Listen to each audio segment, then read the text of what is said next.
So many books, so little time. Keep listening and learning. If you liked this video, make sure to subscribe full-length audiobooks for more. Let's get started with today's book. The Game of Life and How to Play It by Florence Scovel Shinn. Chapter 1, The Game. Most people consider life a battle, but it is not a battle, it is a game. It is a game, however, which cannot be played successfully without the knowledge of spiritual law. And the Old and the New Testaments give the rules of the game with wonderful clearness. Jesus Christ taught that it was a great game of giving and receiving. Whatsoever a man soweth, that shall he also reap. This means that whatever man sends out in word or deed will return to him. What he gives, he will receive. If he gives hate, he will receive hate. If he gives love, he will receive love. If he gives criticism, he will receive criticism. If he lies, he will be lied to. If he cheats, he will be cheated. We are taught also that the imaging faculty plays a leading part in the game of life. Keep thy heart, or imagination, with all diligence, for out of it are the issues of life. Proverbs 4:23. This means that what man images, sooner or later externalizes in his affairs. I know of a man who feared a certain disease. It was a very rare disease and difficult to get, but he pictured it continually and read about it until it manifested in his body and he died, the victim of distorted imagination. So we see, to play successfully the game of life, we must train the imaging faculty. A person with an imaging faculty trained to image only good brings into his life every righteous desire of his heart. Health, wealth, love, friends, perfect self-expression, his highest ideals. The imagination has been called the scissors of the mind, and it is ever cutting, day by day, the pictures man sees there, and sooner or later he meets his own creations in his outer world. To train the imagination successfully, man must understand the workings of his mind. The Greeks said, "Know thyself." There are three departments of the mind: the subconscious, conscious, and superconscious. The subconscious is simply power without direction. It is like steam or electricity, and it does what it is directed to. It has no power of induction. Whatever man feels deeply or images clearly is impressed upon the subconscious mind and carried out in minutest detail. For example, a woman I know, when a child, always made believe she was a widow. She dressed up in black clothes and wore a long black veil, and people thought she was very clever and amusing. She grew up and married a man with whom she was deeply in love. In a short time he died, and she wore black and a sweeping veil for many years. The picture of herself as a widow was so impressed upon the subconscious mind, and in due time worked itself out regardless of the havoc created. The conscious mind has been called mortal or carnal mind. It is the human mind and sees life as it appears to be. It sees death, disaster, sickness, poverty, and limitation of every kind, and it impresses the subconscious. The superconscious mind is the God mind within each man and is the realm of perfect ideas. In it is the perfect pattern spoken of by Plato, the divine design, for there is a divine design for each person. There is a place that you are to fill and no one else can fill, something you are to do which no one else can do. There is a perfect picture of this in the superconscious mind. It usually flashes across the conscious as an unattainable ideal, something too good to be true. In reality, it is man's true destiny or destination flashed to him from the infinite intelligence which is within himself. Many people, however, are in ignorance of their true destinies and are striving for things and situations which do not belong to them and would only bring failure and dissatisfaction if attained. For example, a woman came to me and asked me to speak the word that she would marry a certain man with whom she was very much in love. She called him A.B. I replied that this would be a violation of spiritual law, but that I would speak the word for the right man, the divine selection, the man who belonged to her by divine right. I added, if A.B. is the right man, you can't lose him, and if he isn't, you will receive his equivalent. She saw A.B. frequently, but no headway was made in their friendship. One evening she called and said, "Do you know, for the last week, A.B. hasn't seemed so wonderful to me." I replied, "Maybe he is not the divine selection. Another man may be the right one." Soon after that, she met another man who fell in love with her at once and who said she was his ideal. In fact, he said all the things that she had always wished A.B. would say to her. She remarked, it was quite uncanny. She soon returned to his love and lost all interest in A.B. This shows the law of substitution. A right idea was substituted for a wrong one. Therefore, there was no loss or sacrifice involved. Jesus Christ said, "Seek ye first the kingdom of God and his righteousness, and all these things shall be added unto you." And he said the kingdom was within man. The kingdom is the realm of right ideas, or the divine pattern. Jesus Christ taught that man's words played a leading part in the game of life. By your words ye are justified, and by your words ye are condemned. Many people have brought disaster into their lives through idle words. For example, a woman once asked me why her life was now one of poverty, of limitation. Formerly she had a home, was surrounded by beautiful things, and had plenty of money. We found she had often tired of the management of her home and had said repeatedly, "I'm sick and tired of things. I wish I lived in a trunk." And she added, "Today I am living in that trunk." She had spoken herself into a trunk. The subconscious mind has no sense of humor, and people often joke themselves into unhappy experiences. For example, a woman who had a great deal of money joked continually about getting ready for the poorhouse. In a few years she was almost destitute, having impressed the subconscious mind with a picture of lack and limitation. Fortunately, the law works both ways, and a situation of lack may be changed to one of plenty.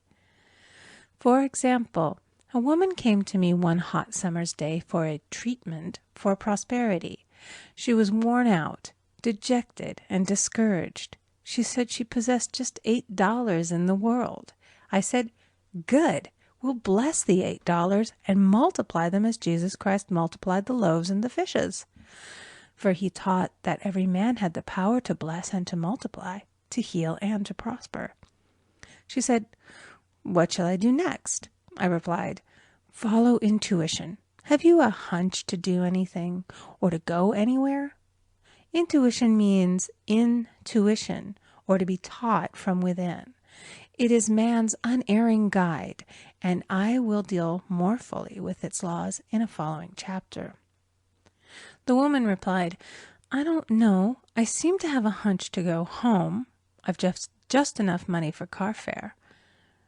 Her home was in a distant city and was one of lack and limitation, and the reasoning mind, or intellect, would have said, "Stay in New York and get work and make some money." I replied, "Then go home. Never violate a hunch." I spoke the following words for her. "Infinite Spirit, open the way for great abundance for, she is an irresistible magnet for all that belongs to her by divine right. I told her to repeat it continually also.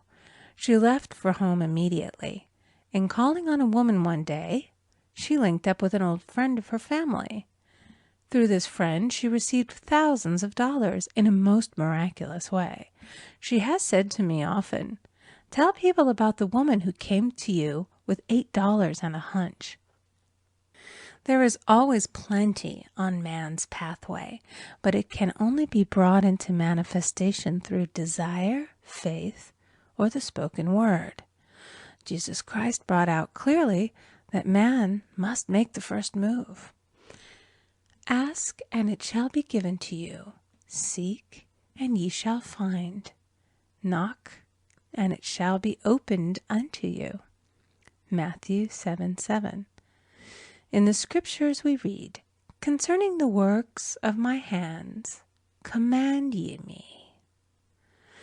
Infinite intelligence, God, is ever ready to carry out man's smallest or greatest demands. Every desire, uttered or unexpressed, is a demand. We are often startled by having a wish suddenly fulfilled. For example, one Easter, having seen many beautiful rose trees in the florist's windows, I wished I would receive one, and for an instant saw it mentally being carried in the door.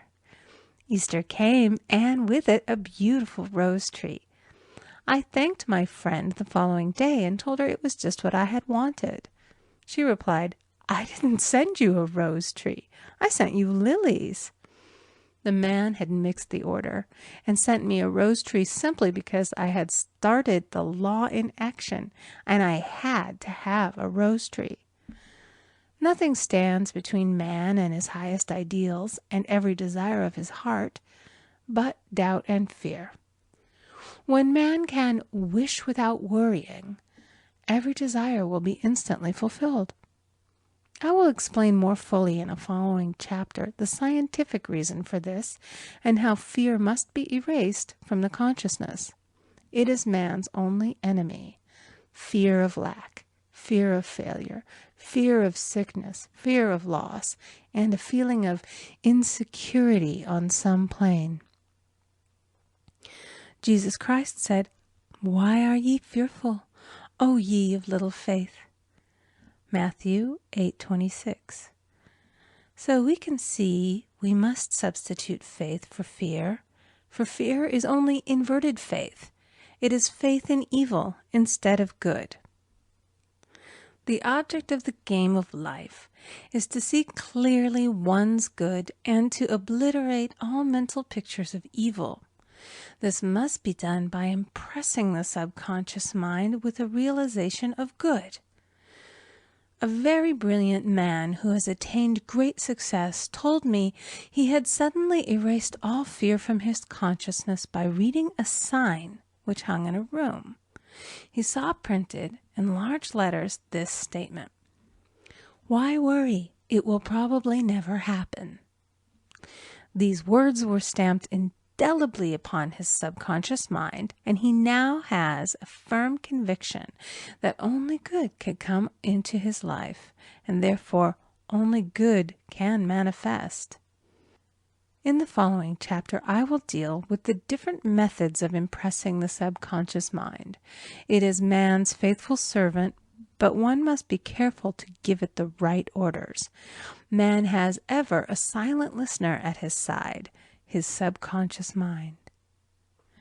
Every thought, every word is impressed upon it and carried out in amazing detail. It is like a singer making a record on the sensitive disc of the phonographic plate. Every note and tone of the singer's voice is registered. If he coughs or hesitates, it is registered also. So let us break all the old bad records in the subconscious mind, the records of our lives which we do not wish to keep, and make new and beautiful ones. Speak these words aloud with power and conviction. I now smash and demolish by my spoken word every untrue record in my subconscious mind. They shall return to the dust heap of their native nothingness, for they came from my own vain imaginings. I now make my perfect records through the Christ within, the records of health, wealth, love, and perfect self-expression.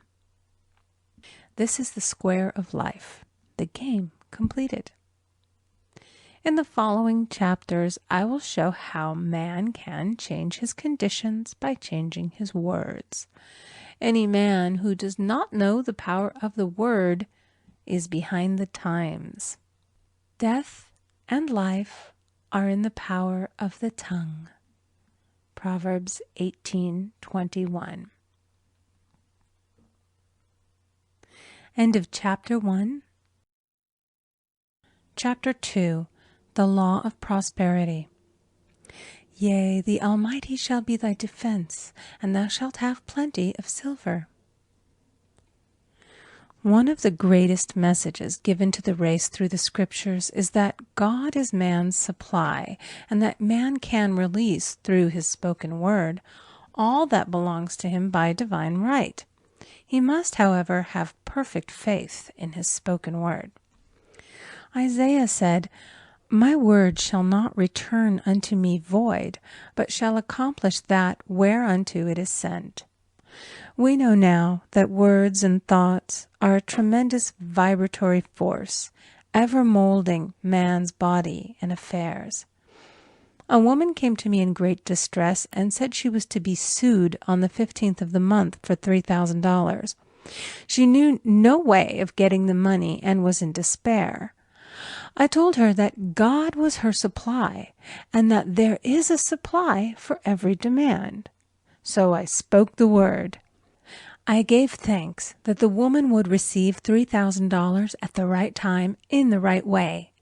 I told her she must have perfect faith and act her perfect faith. The 15th came, but no money had materialized. She called me on the phone and asked what she was to do. I replied, "It is Saturday, so they won't sue you today. Your part is to act rich, thereby showing perfect faith that you will receive it by Monday." She asked me to lunch with her to keep her courage. When I joined her at a restaurant, I said, "This is no time to economize. Order an expensive luncheon and act as if you have already received the $3,000. All things whatsoever ye ask in prayer, believing ye shall receive." You must act as if you had already received. The next morning she called me on the phone and asked me to stay with her during the day. I said, "No, you are divinely protected and God is never too late." In the evening she phoned again, greatly excited, and said, "My dear, a miracle has happened. I was sitting in my room this morning when the doorbell rang. I said to the maid, 'Don't let anyone in.' The maid, however, looked out the window and said, 'It's your cousin with the long white beard.' So I said, 'Call him back. I would like to see him.' And he was just turning the corner when he heard the maid's voice, and he came back. He talked for about an hour, and just as he was leaving, he said, 'Oh, by the way, how are finances?' I told him I needed the money, and he said, 'Why, my dear, I will give you $3,000 the first of the month.' I didn't like to tell him that I was going to be sued. What shall I do? I won't receive it till the first of the month, and I must have it tomorrow. I said, 'I'll keep on treating.' I said, 'Spirit is never too late. I give thanks that she has received the money on the invisible plane and that it manifests on time.' The next morning, her cousin called her up and said, 'Come to my office this morning, and I will give you the money.' That afternoon, she had $3,000 to her credit in the bank and wrote checks as rapidly as her excitement would permit. If one asks for success and prepares for failure, he will get the situation he has prepared for. For example, a man came to me asking me to speak the word that a certain debt would be wiped out. I found he spent his time planning what he would say to the man when he did not pay his bill, therefore neutralizing my words. He should have seen himself paying the debt. We have a wonderful illustration of this in the Bible, relating to the 3 kings who were in the desert, without water for their men and horses. They consulted the prophet Elisha, who gave them this astonishing message. Thus saith the Lord, Ye shall not see wind, neither shall ye see rain, yet make this valley full of ditches. Man must prepare for the thing he has asked for when there isn't the slightest sign of it in sight. For example, a woman found it necessary to look for an apartment during the year when there was a great shortage of apartments in New York. It was considered almost an impossibility, and her friends were sorry for her and said, "Isn't it too bad? You'll have to store your furniture and live in a hotel." She replied, "You needn't feel sorry for me. I'm a Superman, and I'll get an apartment." She spoke the words, "Infinite Spirit, open the way for the right apartment." She knew there was a supply for every demand, and that she was unconditioned, working on the spiritual plane, and that one with God is a majority. She had contemplated buying new blankets when the tempter, the adverse thought or reasoning mind, suggested, "Don't buy the blankets. Perhaps, after all, you won't get an apartment and you will have no use for them." Promptly she replied to herself, "I'll dig my ditches by buying the blankets." So she prepared for the apartment, acted as though she already had it. She found one in a miraculous way, and it was given to her although there were over 200 other applicants. The blankets showed active faith. It is needless to say that the ditches dug by the 3 kings in the desert were filled to overflowing. Read 2 Kings. Getting into the spiritual swing of things is no easy matter for the average person. The adverse thoughts of doubt and fear surge from the subconscious. They are the army of the aliens, which must be put to flight. This explains why it is so often darkest before the dawn. A big demonstration is usually preceded by tormenting thoughts. Having made a statement of high spiritual truth, one challenges the old beliefs in the subconscious, and error is exposed to be put out. This is the time when one must make his affirmations of truth repeatedly, and rejoice and give thanks that he has already received. "Before ye call, I shall answer." This means that every good and perfect gift is already man's, awaiting his recognition. Man can only receive what he sees himself receiving. The children of Israel were told that they could have all the land they could see. This is true of every man. He has only the land within his own mental vision. Every great work, every big accomplishment has been brought into manifestation through holding to the vision. And often, just before the big achievement, comes apparent failure and discouragement. The children of Israel, when they reached the promised land, were afraid to go in, for they said it was filled with giants who made them feel like grasshoppers. And there we saw the giants, and we were in our own sight as grasshoppers.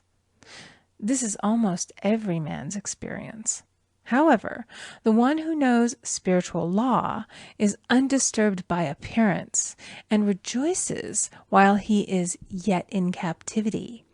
That is, he holds to his vision and gives thanks that the end is accomplished. He has received. Jesus Christ gave a wonderful example of this. He said to his disciples, "Say not ye, there are yet 4 months, and then cometh the harvest?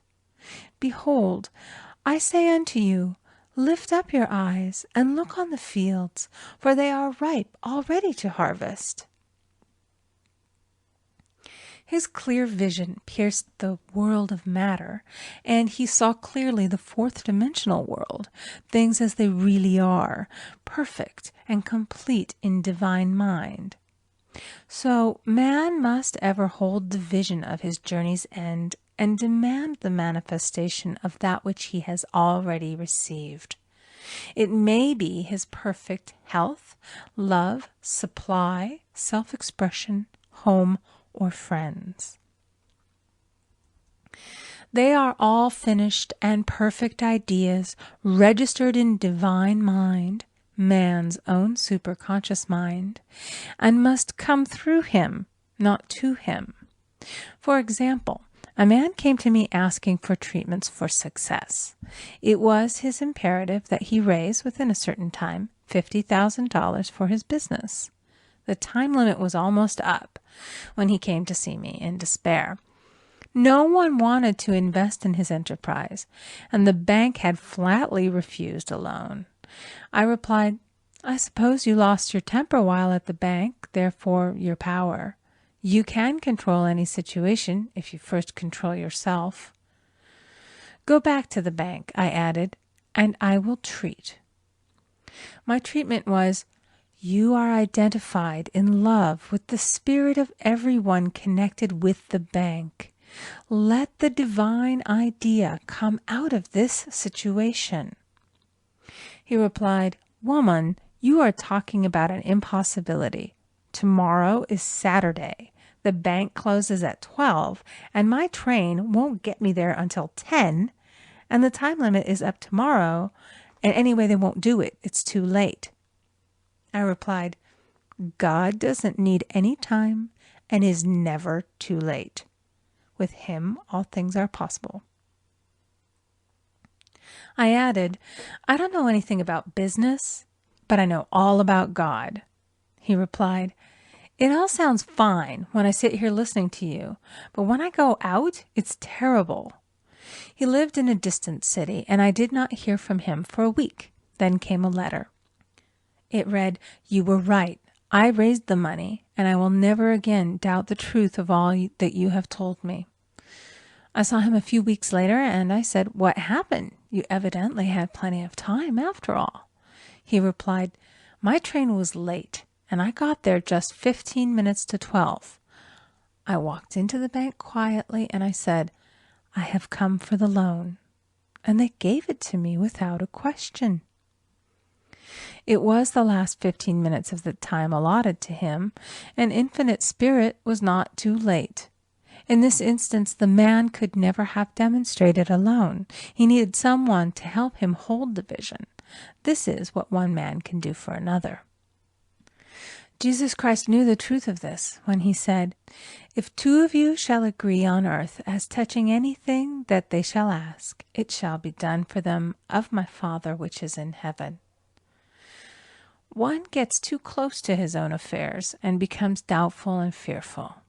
The friend or healer sees clearly the success, health, or prosperity and never wavers because he is not close to the situation. It is much easier to demonstrate for someone else than for oneself, so a person should not hesitate to ask for help if he feels himself wavering. A keen observer of life once said, No man can fail if some one person sees him successful. Such is the power of the vision, and many a great man has owed his success to a wife or a sister or a friend who believed in him and held without wavering to the perfect pattern. End of Chapter 2. Chapter 3. The Power of the Word. By thy words thou shalt be justified, and by thy words thou shalt be condemned. A person knowing the power of the word becomes very careful of his conversation. He has only to watch the reaction of his words to know that they do not return void. Through his spoken word, man is continually making laws for himself. I knew a man who said, "I always miss a car. It invariably pulls out just as I arrive." His daughter said, "I always catch a car. It's sure to come just as I get there." This occurred for years. Each had made a separate law for himself, one of failure, one of success. This is the psychology of superstitions. The horseshoe or rabbit's foot contains no power, but man's spoken word and belief that it will bring him good luck creates expectancy in the subconscious mind and attracts a lucky situation. I find, however, this will not work when a man has advanced spiritually and knows a higher law. One cannot turn back, and one must put away graven images. For example, 2 men in my class had had great success in business for several months, when suddenly everything went to smash. We tried to analyze the situation, and I found, instead of making their affirmations and looking to God for success and prosperity, they had each bought a lucky monkey. And I said, "Oh, I see. You have been trusting in the lucky monkeys instead of God. Put away the lucky monkeys and call on the law of forgiveness, for man has power to forgive or neutralize his mistakes." They decided to throw the lucky monkeys down a coal hole, and all went well again. This does not mean, however, that one should throw away every lucky ornament or horseshoe about the house, but he must recognize that the power back of it is the one and only power, God, and that the object simply gives him a feeling of expectancy. I was with a friend one day who was in deep despair. In crossing the street, she picked up a horseshoe. Immediately, she was filled with joy and hope.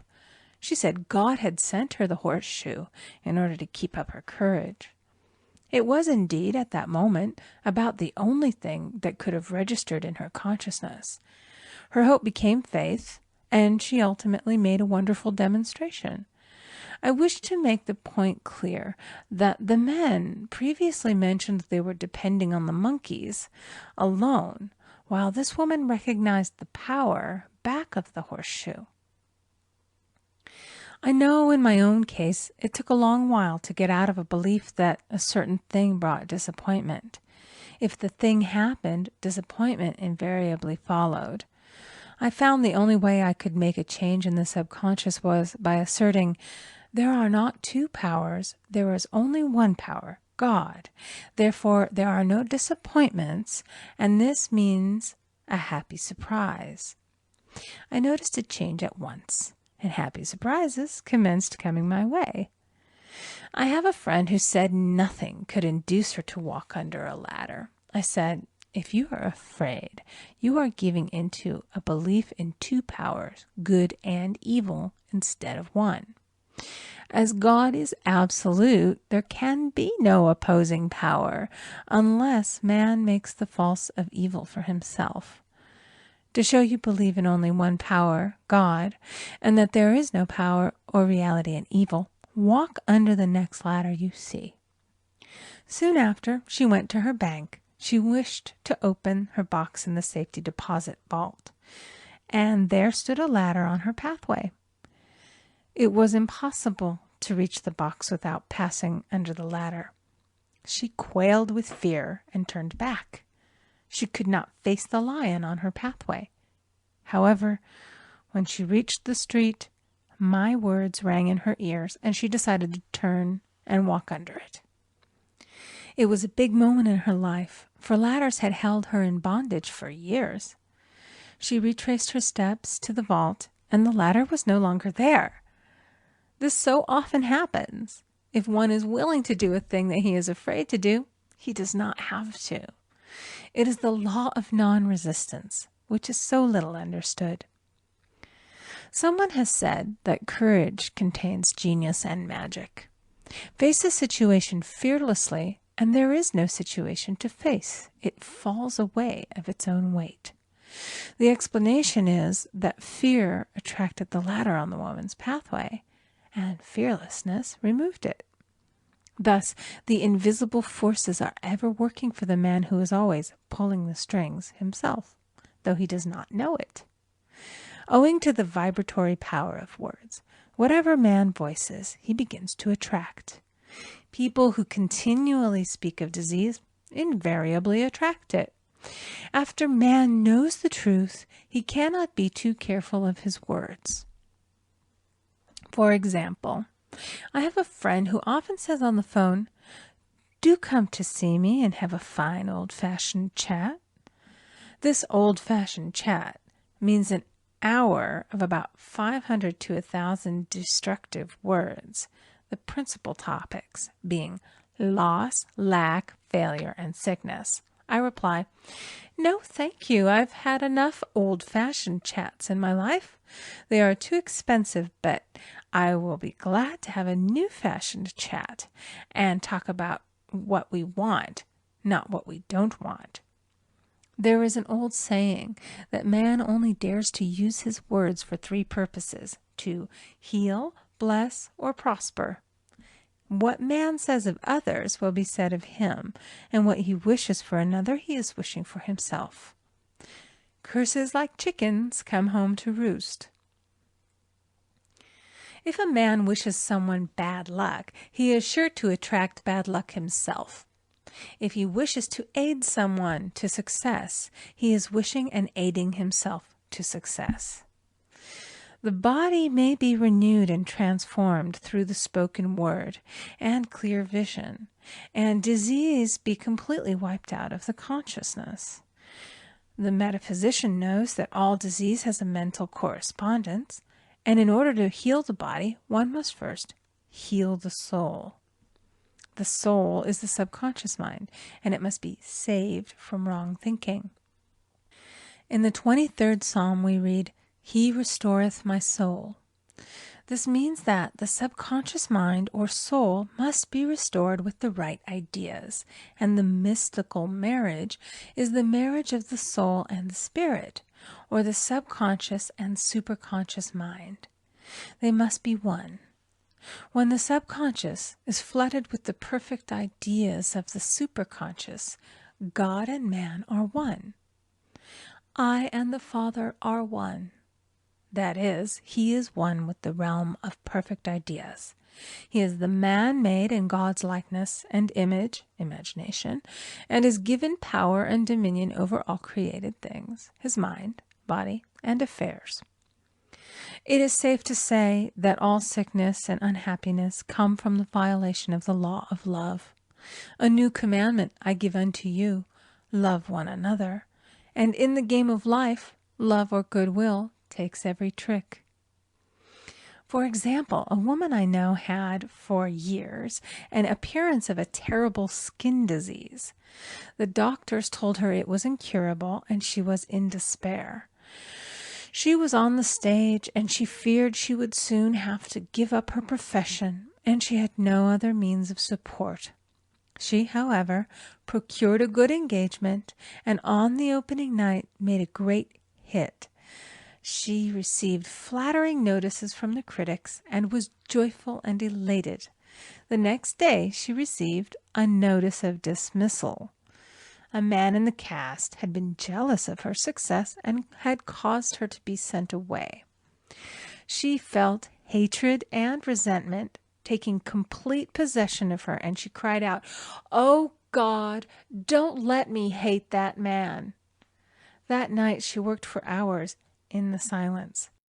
She said, "I soon came into a very deep silence. I seemed to be at peace with myself, with the man, and with the whole world. I continued this for 2 following nights, and on the 3rd day, I found I was healed completely of the skin disease." In asking for love or goodwill, she had fulfilled the law, for love is the fulfilling of the law, and the disease, which came from the subconscious resentment, was wiped out. Continual criticism produces rheumatism, as critical, inharmonious thoughts cause unnatural deposits in the blood which settle in the joints. False growths are caused by jealousy, hatred, unforgiveness, fear, etc. Every disease is caused by a mind not at ease. I said once in my class, there is no use asking anyone, "What's the matter with you?" We might as well just say, "Who's the matter with you?" Unforgiveness is the most prolific cause of disease. It will harden arteries or liver and affect the eyesight. In its train are endless ills. I called on a woman one day who said she was ill from having eaten a poisoned oyster. I replied, "Oh no, the oyster was harmless. You poisoned the oyster. What's the matter with you?" She answered, "Oh, about 19 people." She had quarreled with 19 people and had become so inharmonious that she attracted the wrong oyster. Any inharmony on the external indicates there is mental inharmony. As the within, so the without. Man's only enemies are within himself, and a man's foes shall be they of his own household. Personality is one of the last enemies to be overcome, as this planet is taking its initiation in love. It was Christ's message, peace on earth, goodwill toward man. The enlightened man, therefore, endeavors to perfect himself upon his neighbor.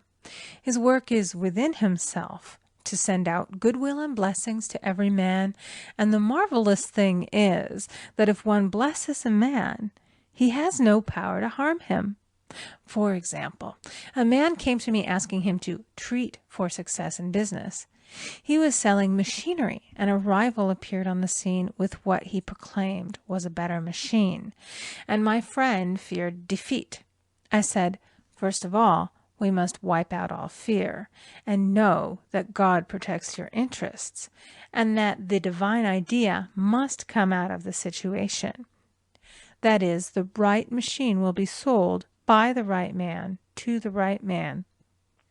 And I added, "Don't hold one critical thought toward that man. Bless him all day and be willing not to sell your machine if it isn't the divine idea." So he went to the meeting, fearless and non-resistant, and blessing the other man. He said the outcome was very remarkable. The other man's machine refused to work, and he sold his without the slightest difficulty.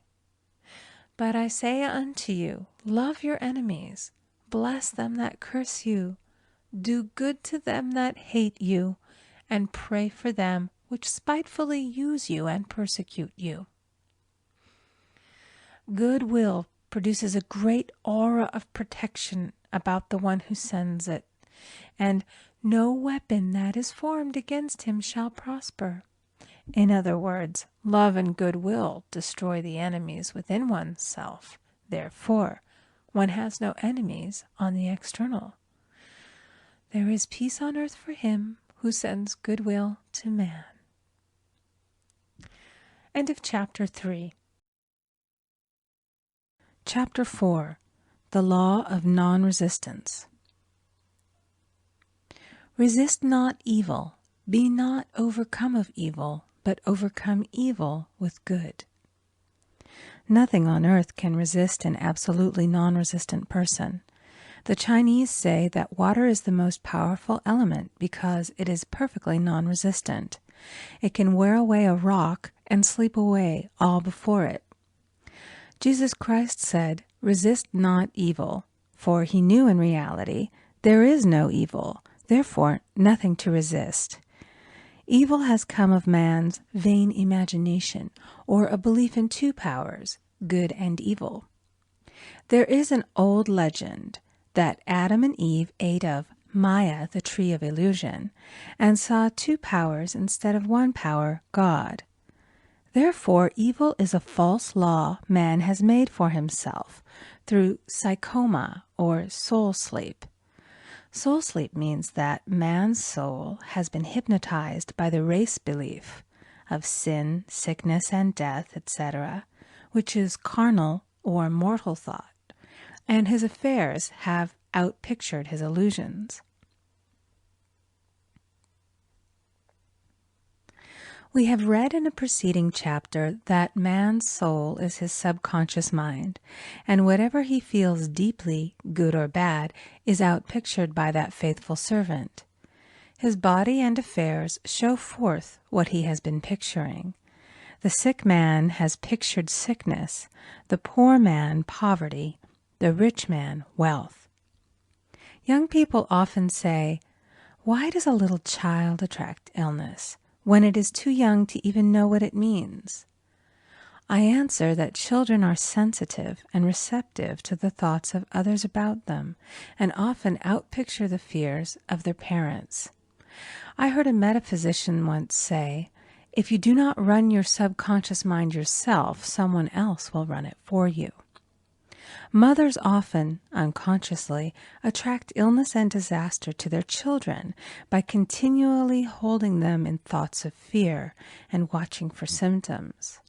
For example, a friend asked a woman if her little girl had had the measles. She replied promptly, "Not yet." This implied that she was expecting the illness and therefore preparing the way for what she did not want for herself and child.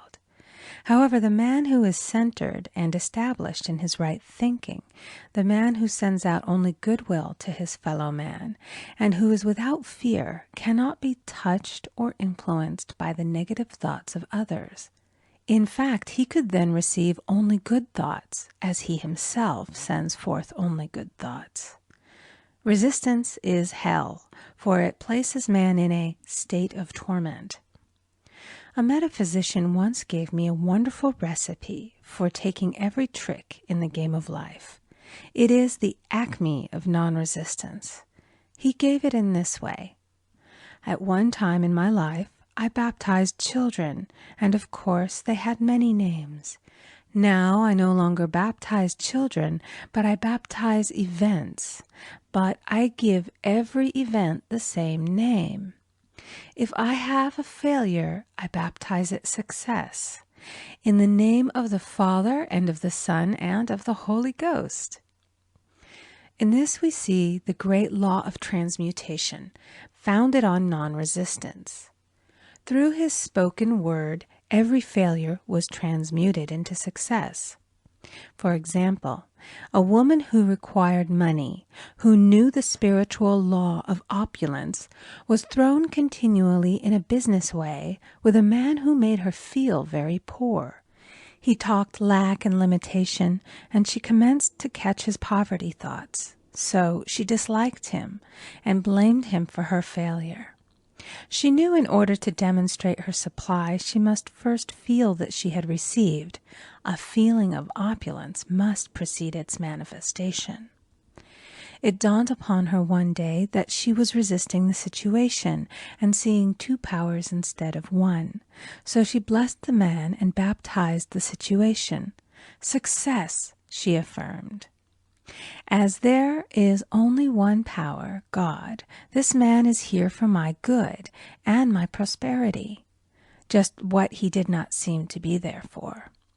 Soon after that, she met, through this man, a woman who gave her, for a service rendered, several $1,000s, and the man moved to a distant city and faded harmoniously from her life. Make the statement, "Every man is a golden link in the chain of my good," for all men are God in manifestation, awaiting the opportunity given by man himself to serve the divine plan of his life. Bless your enemy, and you rob him of his ammunition. His arrows will be transmuted into blessings. This law is true of nations as well as individuals. Bless a nation, send love and goodwill to every inhabitant, and it is robbed of its power to harm. Man can only get the right idea of non-resistance through spiritual understanding. My students have often said, "I don't want to be a doormat." I reply, when you use non-resistance with wisdom, no one will ever be able to walk over you. Another example. One day I was impatiently awaiting an important telephone call. I resisted every call that came in and made no outgoing calls myself, reasoning that it might interfere with the one I was awaiting. Instead of saying, Divine ideas never conflict. The call will come at the right time. Leaving it to infinite intelligence to arrange, I commenced to manage things myself. I made the battle mine, not God's, and remained tense and anxious. The bell did not ring for about an hour, and I glanced at the phone and found the receiver had been off that length of time, and the phone was disconnected. My anxiety, fear, and belief in interference had brought on a total eclipse of the telephone. Realizing what I had done, I commenced blessing the situation at once. I baptized it success and affirmed, I cannot lose any call that belongs to me by divine right. I am under grace and not under law. A friend rushed out to the nearest telephone to notify the company to reconnect. She entered a crowded grocery, but the proprietor left his customers and attended to the call himself. My phone was connected at once, and 2 minutes later I received a very important call, and about an hour afterward, the one I had been awaiting. One's ships come in over a calm sea. So long as man resists a situation, he will have it with him. If he runs away from it, it will run after him. For example, I repeated this to a woman one day, and she replied, "How true that is. I was unhappy at home. I disliked my mother, who was critical and domineering. So I ran away and was married. But I married my mother, for my husband was exactly like my mother, and I had the same situation to face again." Agree with thine adversary quickly. That means agree that the adverse situation is good. Be undisturbed by it, and it falls away of its own weight. None of these things move me is a wonderful affirmation. The inharmonious situation comes from some inharmony within man himself. When there is in him no emotional response to an inharmonious situation, it fades away forever from his pathway. So we see man's work is ever with himself. People have said to me, "Give treatments to change my husband or my brother." I reply, "No, I will give treatments to change you. When you change, your husband and your brother will change." One of my students was in the habit of lying. I told her it was a failure method, and if she lied, she would be lied to. She replied, "I don't care. I can't possibly get along without lying." One day she was speaking on the phone to a man with whom she was very much in love. She turned to me and said, "I don't trust him. I know he's lying to me." I replied, "Well, you lie yourself, so someone has to lie to you, and you will be sure it will be just the person you want the truth of." Some time after that I saw her, and she said, "I'm cured of lying." I questioned, "What cured you?" She replied, "I've been living with a woman who lied worse than I did." One is often cured of his faults by seeing them in others. Life is a mirror, and we find only ourselves reflected in our associates. Living in the past is a failure method and a violation of spiritual law. Jesus Christ said, "Behold, now is the accepted time. Now is the day of salvation." Lot's wife looked back and was turned into a pillar of salt. The robbers of time are the past and the future. Man should bless the past and forget it, if it keeps him in bondage, and bless the future, knowing it has in store for him endless joys. But live fully in the now. For example, a woman came to me complaining that she had no money with which to buy Christmas gifts. She said, "Last year was so different. I had plenty of money and gave lovely presents, and this year I scarcely have a cent." I replied, "You will never demonstrate money while you are pathetic and live in the past. Live fully in the now and get ready to give Christmas presents. Dig your ditches and the money will come." She exclaimed, "I know what to do. I'll buy some tinsel, twine, Christmas seals, and wrapping paper." I replied, "Do that, and the presents will come and stick themselves to the Christmas seals." This too was showing financial fearlessness and faith in God, as the reasoning mind said, "Keep every cent you have, as you are not sure you will get any more." She bought her seals, paper, and twine, and a few days before Christmas received a gift of several $100s. Buying the seals and twine had impressed the subconscious with expectancy and opened the way for the manifestation of the money. She purchased all the presents in plenty of time. Man must live suspended in the moment. Look well, therefore, to this day. Such is the salutation of the dawn. He must be spiritually alert, ever waiting his leads, taking advantage of every opportunity. One day I said continually, silently, "Infinite Spirit, don't let me miss a trick." And something very important was told to me that evening. It is most necessary to begin the day with the right words. Make an affirmation immediately upon waking. For example, "Thy will be done this day. Today is a day of completion. I give thanks for this perfect day. Miracle shall follow miracle, and wonders shall never cease." Make this a habit, and one will see wonders and miracles come into his life. One morning I picked up a book and read, "Look with wonder at that which is before you." It seemed to be my message for the day, so I repeated it again and again. Look with wonder at that which is before you. At about noon, a large sum of money was given to me, which I had been desiring for a certain purpose. In the following chapter, I will give affirmations that I have found most effective. However, one should never use an affirmation unless it is absolutely satisfying and convincing to his own consciousness. And often, an affirmative is changed to suit different people. For example, the following has brought success to many. I have a wonderful work in a wonderful way. I give wonderful service for wonderful pay. I gave the first 2 lines to one of my students, and she added the last 2. It made a most powerful statement, as there should always be perfect payment for perfect service, and a rhyme sinks easily into the subconscious. She went about singing it aloud, and soon did receive wonderful work in a wonderful way, and gave wonderful service for wonderful pay. Another student, a businessman, took it and changed the word to business. He repeated, "I have a wonderful business in a wonderful way, and I give wonderful service for wonderful pay." That afternoon, he made a $41,000 deal, though there had been no activity in his affairs for months. Every affirmation must be carefully worded and completely cover the ground. For example, I knew a woman who was in great need and made a demand for work. She received a great deal of work, but was never paid anything. She now knows to add wonderful service for wonderful pay. It is man's divine right to have plenty, more than enough.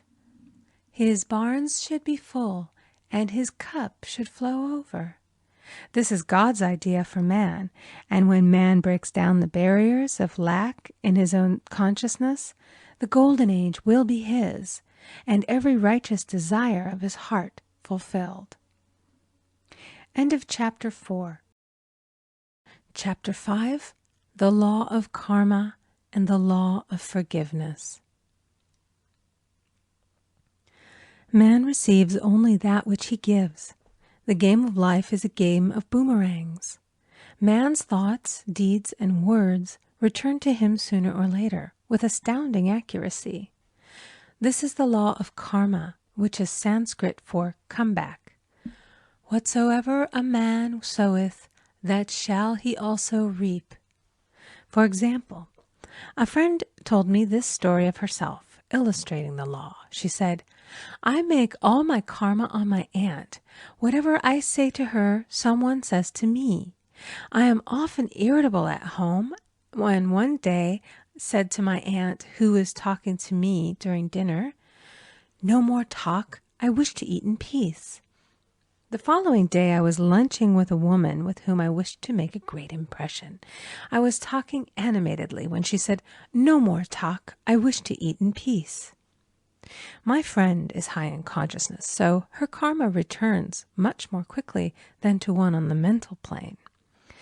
The more man knows, the more he is responsible for, and a person with a knowledge of spiritual law, which he does not practice, suffers greatly in consequence. The fear of the Lord, law, is the beginning of wisdom. If we read the word Lord, law, it will make many passages in the Bible much clearer. Vengeance is mine, I will repay, saith the Lord, law. It is the law which takes vengeance, not God. God sees man perfect, created in his own image, imagination, and given power and dominion. This is the perfect idea of man, registered in divine mind, awaiting man's recognition. For man can only be what he sees himself to be, and only attain what he sees himself attaining. Nothing ever happens without an onlooker, is an ancient saying. Man first sees his failure or success, his joy or sorrow, before it swings into visibility from the scenes set in his own imagination. We have observed this in the mother picturing disease for her child, or a woman seeing success for her husband. Jesus Christ said, "And ye shall know the truth, and the truth shall make you free." So we see freedom from all unhappy conditions comes through knowledge, a knowledge of spiritual law.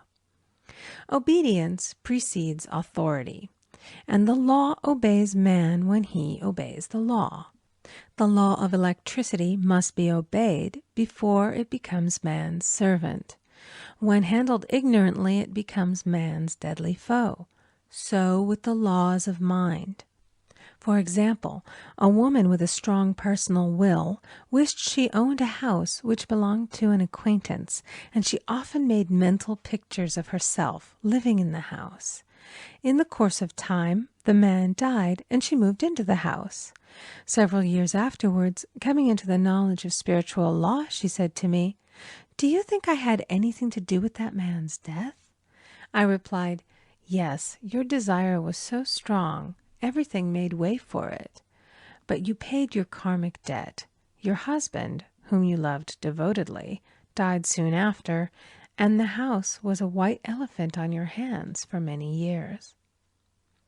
The original owner, however, could not have been affected by her thoughts had he been positive in the truth, nor her husband, but they were both under karmic law.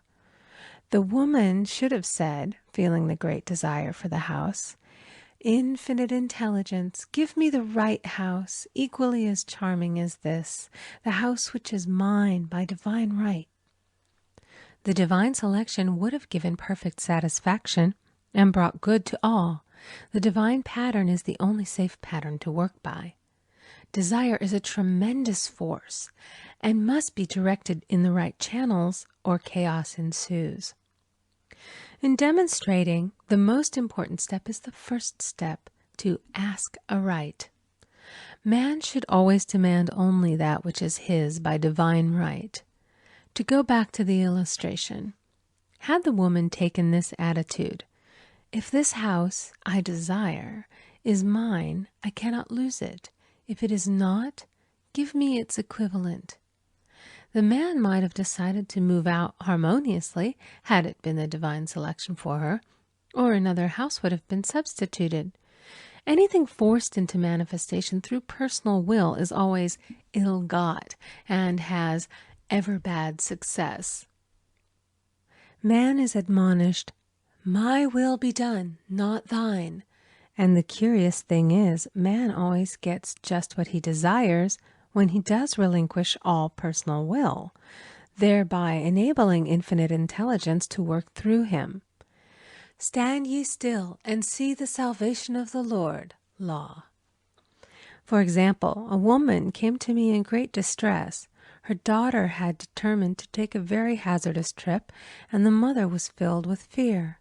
She said she had used every argument, had pointed out the dangers to be encountered, had forbidden her to go, but the daughter became more and more rebellious and determined. I said to the mother, "You are forcing your personal will upon your daughter, which you have no right to do, and your fear of the trip is only attracting it, for man attracts what he fears." I added, "Let go and take your mental hands off. Put it in God's hands and use this statement: I put this situation in the hands of infinite love and wisdom. If this trip is the divine plan, I bless it and no longer resist. But if it is not divinely planned, I give thanks that it is now dissolved and dissipated." A day or two after that, her daughter said to her, "Mother, I have given up the trip," and the situation returned to its native nothingness. It is learning to stand still which seems so difficult for man. I will deal more fully with this law in the chapter on non-resistance. I will give another example of sowing and reaping, which came in the most curious way. A woman came to me saying she had received a counterfeit $20 bill given to her at the bank. She was much disturbed, for, she said, "The people at the bank will never acknowledge their mistake." I replied, "Let us analyze the situation and find out why you attracted it." She thought a few moments and exclaimed, "I know it. I sent a friend a lot of stage money just for a joke." So the law had sent her some stage money, for it doesn't know anything about jokes. I said, "Now we will call on the law of forgiveness and neutralize the situation." Christianity is founded upon the law of forgiveness. Christ has redeemed us from the curse of the karmic law, and the Christ within each man is his redeemer and salvation from all inharmonious conditions. So I said, "Infinite Spirit, we call on the law of forgiveness and give thanks that she is under grace and not under law, and cannot lose this $20, which is hers by divine right." Now, I said, go back to the bank and tell them, fearlessly, that it was given you there by mistake. She obeyed, and, to her surprise, they apologized and gave her another bill, treating her most courteously. So knowledge of the law gives man power to rub out his mistakes.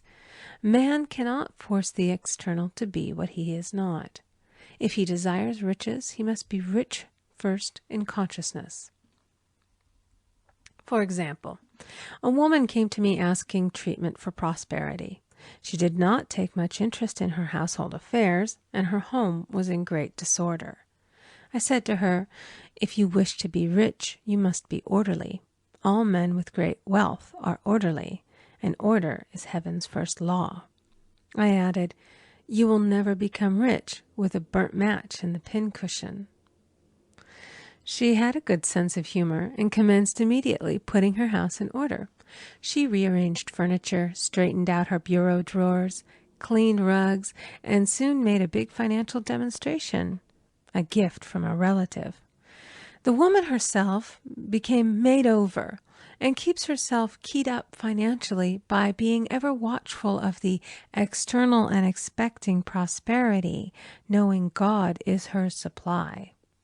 Many people are in ignorance of the fact that gifts and things are investments, and that hoarding and saving invariably lead to loss. There is that scattereth, and yet increaseth.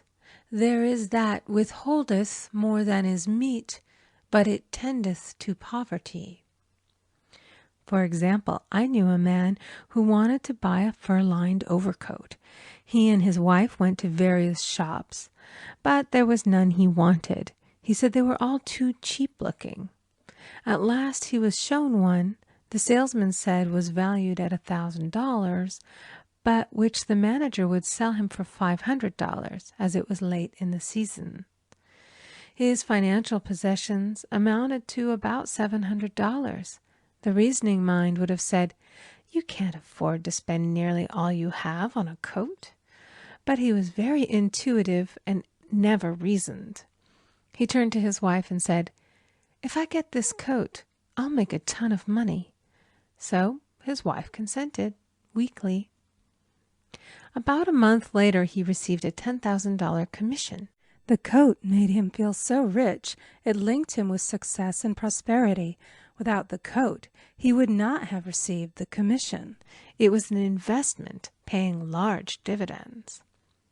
If man ignores these leadings to spend or to give, the same amount of money will go in an uninteresting or unhappy way.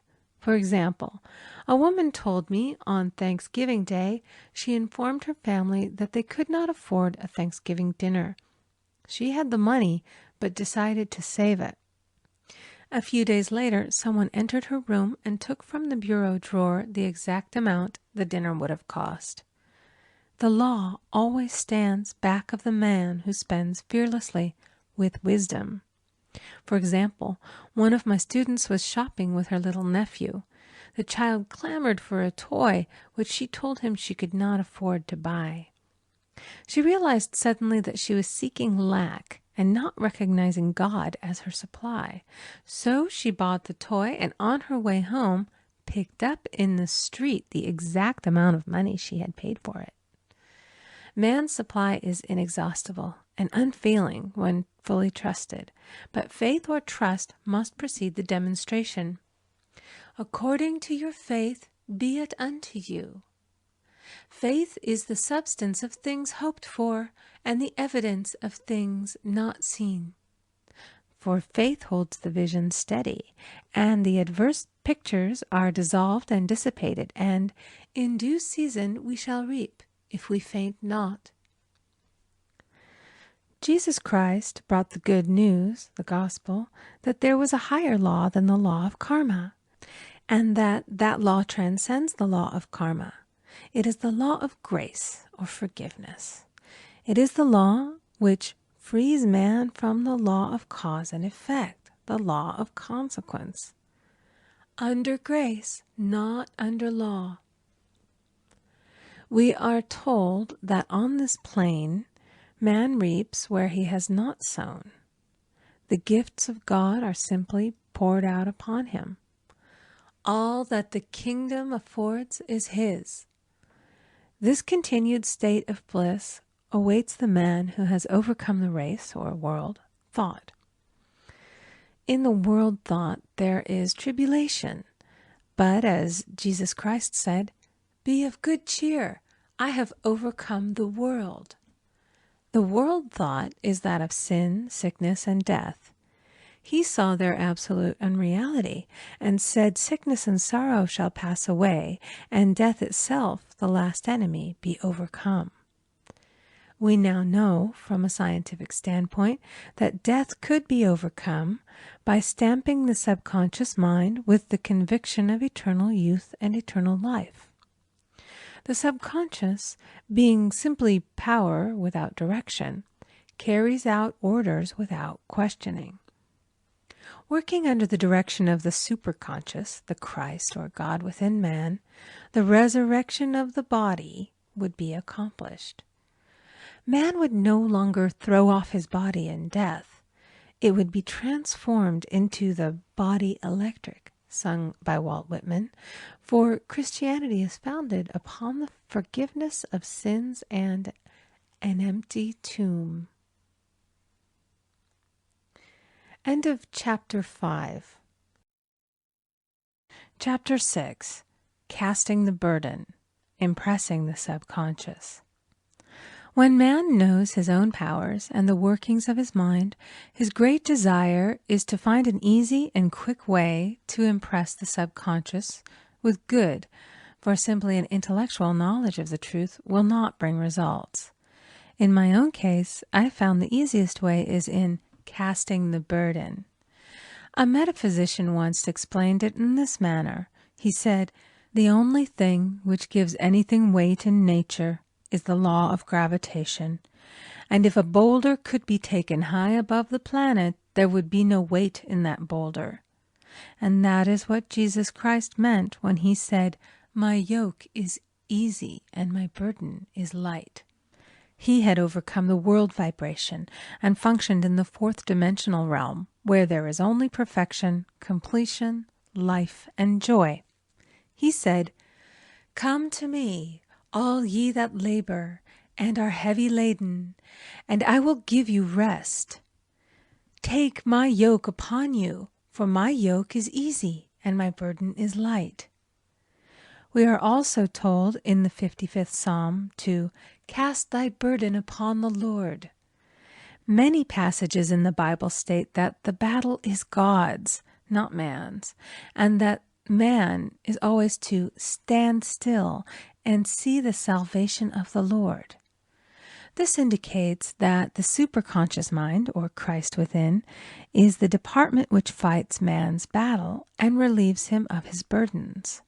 We see, therefore, that man violates law if he carries a burden, and a burden is an adverse thought or condition, and this thought or condition has its root in the subconscious. It seems almost impossible to make any headway directing the subconscious from the conscious or reasoning mind, as the reasoning mind, the intellect, is limited in its conceptions and filled with doubts and fears. How scientific is it, then, to cast the burden upon the superconscious mind, or Christ within, where it is made light or dissolved into its native nothingness? For example, a woman in urgent need of money may light upon the Christ within, the superconscious, with the statement, "I cast this burden of lack on the Christ within, and I go free to have plenty." The belief in lack was her burden, and as she cast it upon the superconscious with its belief of plenty, an avalanche of supply was the result. We read, "The Christ in you, the hope of glory." Another example. One of my students had been given a new piano, and there was no room in her studio for it until she had moved out the old one. She was in a state of perplexity. She wanted to keep the old piano, but knew of no place to send it. She became desperate, as the new piano was to be sent immediately. In fact, was on its way, with no place to put it. She said it came to her to repeat, "I cast this burden on the Christ within, and I go free." A few minutes later, her phone rang, and a woman friend asked if she might rent her old piano, and it was moved out. A few minutes before, the new one arrived. I knew a woman whose burden was resentment. She said, "I cast this burden of resentment on the Christ within, and I go free to be loving, harmonious, and happy." The almighty superconscious flooded the subconscious with love, and her whole life was changed. For years, resentment had held her in a state of torment and imprisoned her soul, the subconscious mind. The statement should be made over and over and over, sometimes for hours at a time, silently or audibly, with quietness but determination. I have often compared it to winding up a Victrola. We must wind ourselves up with spoken words. I have noticed in casting the burden, after a little while, one seems to see clearly. It is impossible to have clear vision while in the throes of carnal mind. Doubts and fear poison the mind and body, and imagination runs riot, attracting disaster and disease. In steadily repeating the affirmation, "I cast this burden on the Christ within and go free," the vision clears, and with it a feeling of relief, and sooner or later comes the manifestation of good, be it health, happiness, or supply. One of my students once asked me to explain the darkness before the dawn. I referred in a preceding chapter to the fact that often, before the big demonstration, everything seems to go wrong, and deep depression clouds the consciousness. It means that out of the subconscious are rising the doubts and fears of the ages. These old derelicts of the subconscious rise to the surface to be put out. It is then that man should clap his cymbals like Jehoshaphat and give thanks that he is saved, even though he seems surrounded by the enemy, the situation of lack or disease. The student continued, "How long must one remain in the dark?" And I replied, until one can see in the dark, and casting the burden enables one to see in the dark. In order to impress the subconscious, active faith is always essential. Faith without works is dead. In these chapters, I have endeavored to bring out this point. Jesus Christ showed active faith when he commanded the multitude to sit down on the ground before he gave thanks for the loaves and the fishes. I will give another example showing how necessary this step is. In fact, active faith is the bridge over which man passes to his promised land. Through misunderstanding, a woman had been separated from her husband, whom she loved deeply. He refused all offers of reconciliation and would not communicate with her in any way. Coming into the knowledge of spiritual law, she denied the appearance of separation. She made this statement: "There is no separation in divine mind. Therefore, I cannot be separated from the love and companionship which are mine by divine right." She showed active faith by arranging a place for him at the table every day, thereby impressing the subconscious with a picture of his return. Over a year passed, but she never wavered, and one day he walked in. The subconscious is often impressed through music. Music has a fourth-dimensional quality and releases the soul from imprisonment. It makes wonderful things seem possible and easy of accomplishment. I have a friend who uses her Victrola daily for this purpose. It puts her in perfect harmony and releases the imagination. Another woman often dances while making her affirmations. The rhythm and harmony of music and motion carry her words forth with tremendous power. The student must remember also not to despise the day of small things. Invariably, before a demonstration come signs of land. Before Columbus reached America, he saw birds and twigs, which showed him land was near. So it is with a demonstration, but often the student mistakes it for the demonstration itself and is disappointed. For example, a woman had spoken the word for a set of dishes. Not long afterwards, a friend gave her a dish which was old and cracked. She came to me and said, "Well, I asked for a set of dishes, and all I got was a cracked plate." I replied, "The plate was only signs of land. It shows your dishes are coming. Look upon it as birds and seaweed." And not long afterwards, the dishes came. Continually making believe impresses the subconscious. If one makes believe he is rich and makes believe he is successful, in due time he will reap. Children are always making believe, and except ye be converted and become as little children, ye shall not enter the kingdom of heaven. For example, I know of a woman who was very poor, but no one could make her feel poor. She earned a small amount of money from rich friends who constantly reminded her of her poverty and to be careful and saving. Regardless of their admonitions, she would spend all her earnings on a hat or make someone a gift and be in a rapturous state of mind. Her thoughts were always centered on beautiful clothes and rings and things, but without envying others. She lived in the world of the wondrous, and only riches seemed real to her. Before long, she married a rich man, and the rings and things became visible. I do not know whether the man was the divine selection, but opulence had to manifest in her life, as she had imaged only opulence. There is no peace or happiness for man until he has erased all fear from the subconscious. Fear is misdirected energy and must be redirected or transmuted into faith. Jesus Christ said, "Why are ye fearful, O ye of little faith? All things are possible to him that believeth." I am asked so often by my students, how can I get rid of fear? I replied, by walking up to the thing you are afraid of. The lion takes its fierceness from your fear. Walk up to the lion, and he will disappear. Run away, and he runs after you. I have shown in previous chapters how the lion of lack disappeared when the individual spent money fearlessly, showing faith that God was his supply and therefore unfailing. Many of my students have come out of the bondage of poverty and are now bountifully supplied through losing all fear of letting money go out. The subconscious is impressed with the truth that God is the giver and the gift.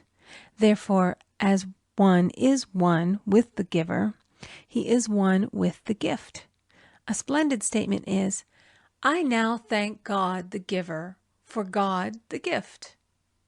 Man has so long separated himself from his good and his supply through thoughts of separation and lack that sometimes it takes dynamite to dislodge these false ideas from the subconscious, and the dynamite is a big situation. We see in the foregoing illustration how the individual was freed from his bondage by showing fearlessness. Man should watch himself hourly to detect if his motive for action is fear or faith. Choose ye this day whom we shall serve, fear or faith. Perhaps one's fear is of personality. Then do not avoid the people feared. Be willing to meet them cheerfully, and they will either prove golden links in the chain of one's good or disappear harmoniously from one's pathway.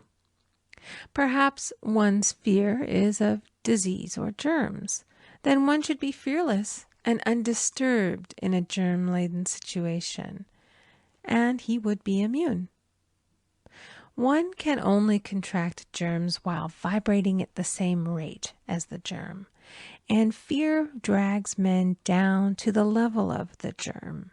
Of course, the disease-laden germ is the product of carnal mind, as all thought must objectify.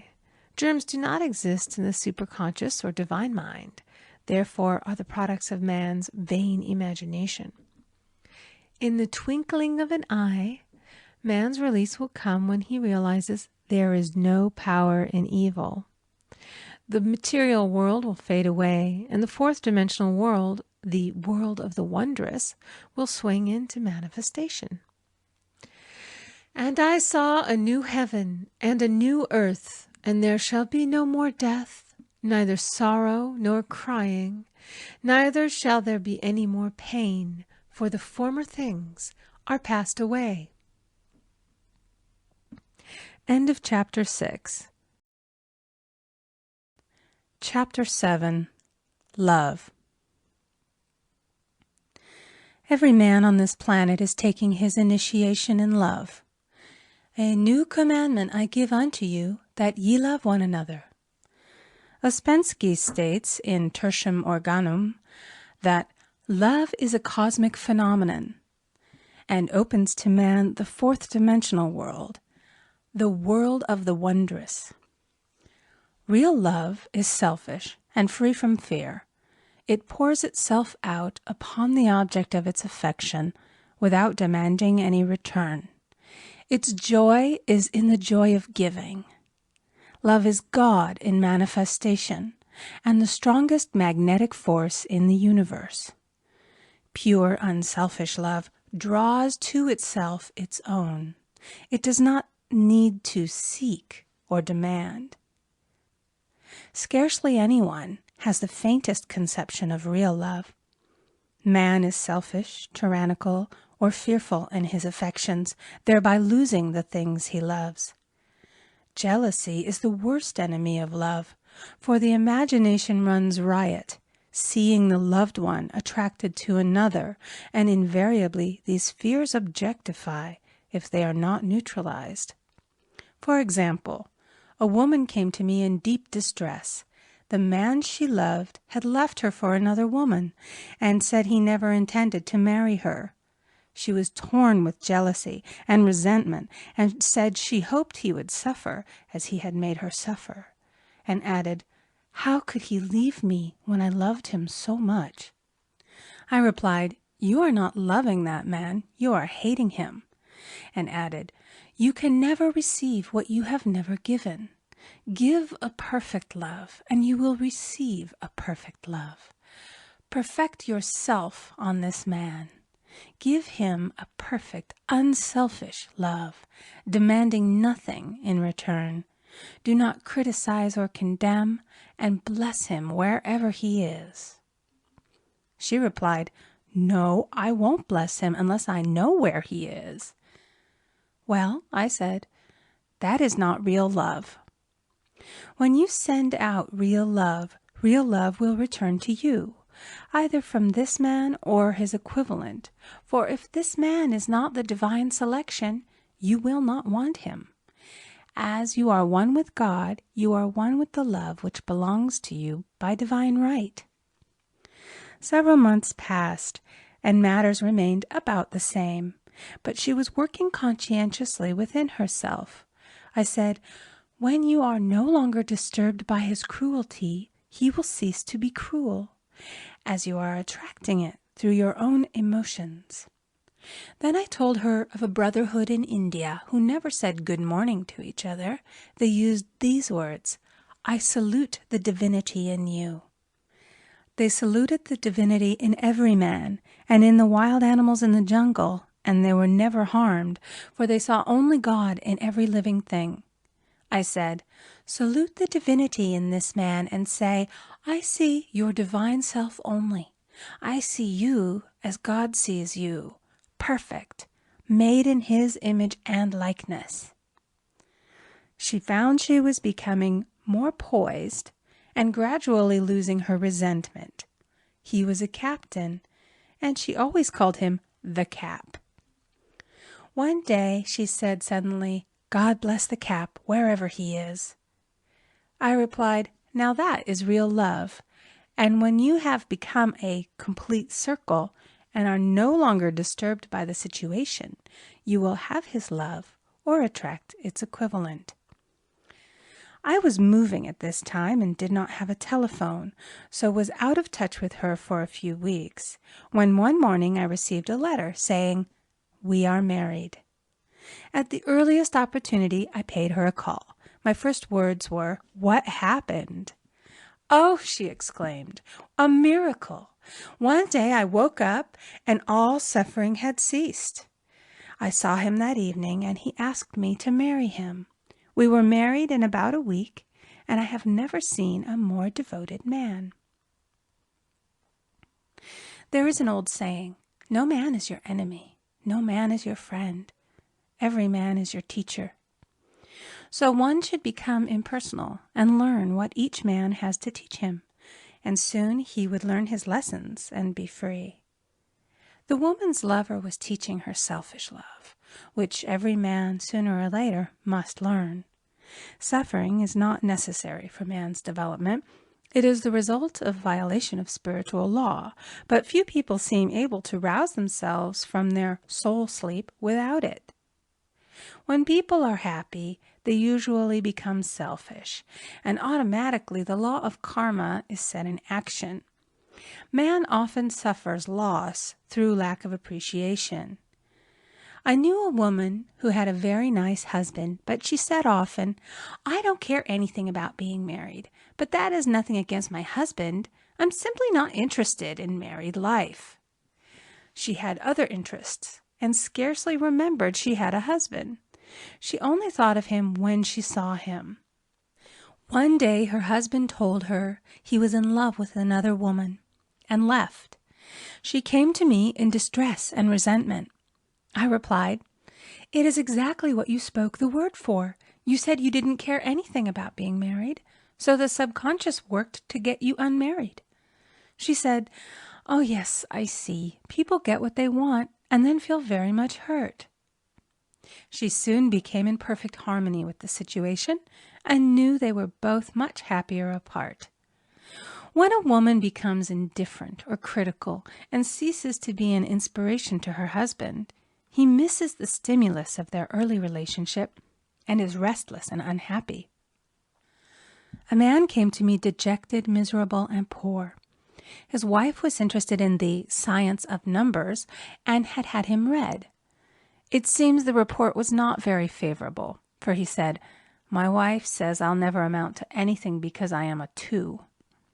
I replied, "I don't care what your number is. You are a perfect idea in divine mind, and we will demand the success and prosperity which are already planned for you by that infinite intelligence."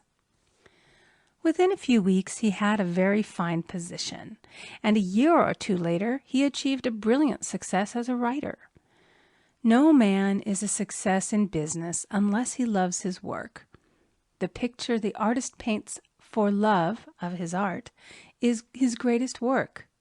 The potboiler is always something to live down. No man can attract money if he despises it. Many people are kept in poverty by saying, "Money means nothing to me. I have a contempt for people who have it." This is the reason so many artists are poor. Their contempt for money separates them from it. I remember hearing one artist say of another, "He's no good as an artist, but he has money in the bank." This attitude of mind, of course, separates man from his supply. He must be in harmony with a thing in order to attract it. Money is God in manifestation, as freedom from want and limitation. But it must be always kept in circulation and put to right uses. Hoarding and saving react with grim vengeance. This does not mean that man should not have houses and lots, stocks and bonds, for "the barns of the righteous man shall be full." It means that man should not hoard even the principal if an occasion arises when money is necessary. In letting it go out fearlessly and cheerfully, he opens the way for more to come in, for God is man's unfailing and unexhaustible supply. This is the spiritual attitude towards money, and the great bank of the universal never fails. We see an example of hoarding in the film production of Greed. The woman won $5,000 in a lottery, but would not spend it.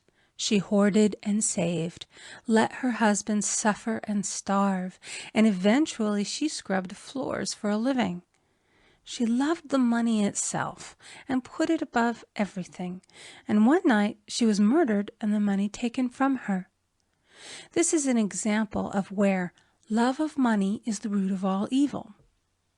Money in itself is good and beneficial, but used for destructive purposes, hoarded and saved, or considered more important than love, brings disease and disaster and the loss of the money itself.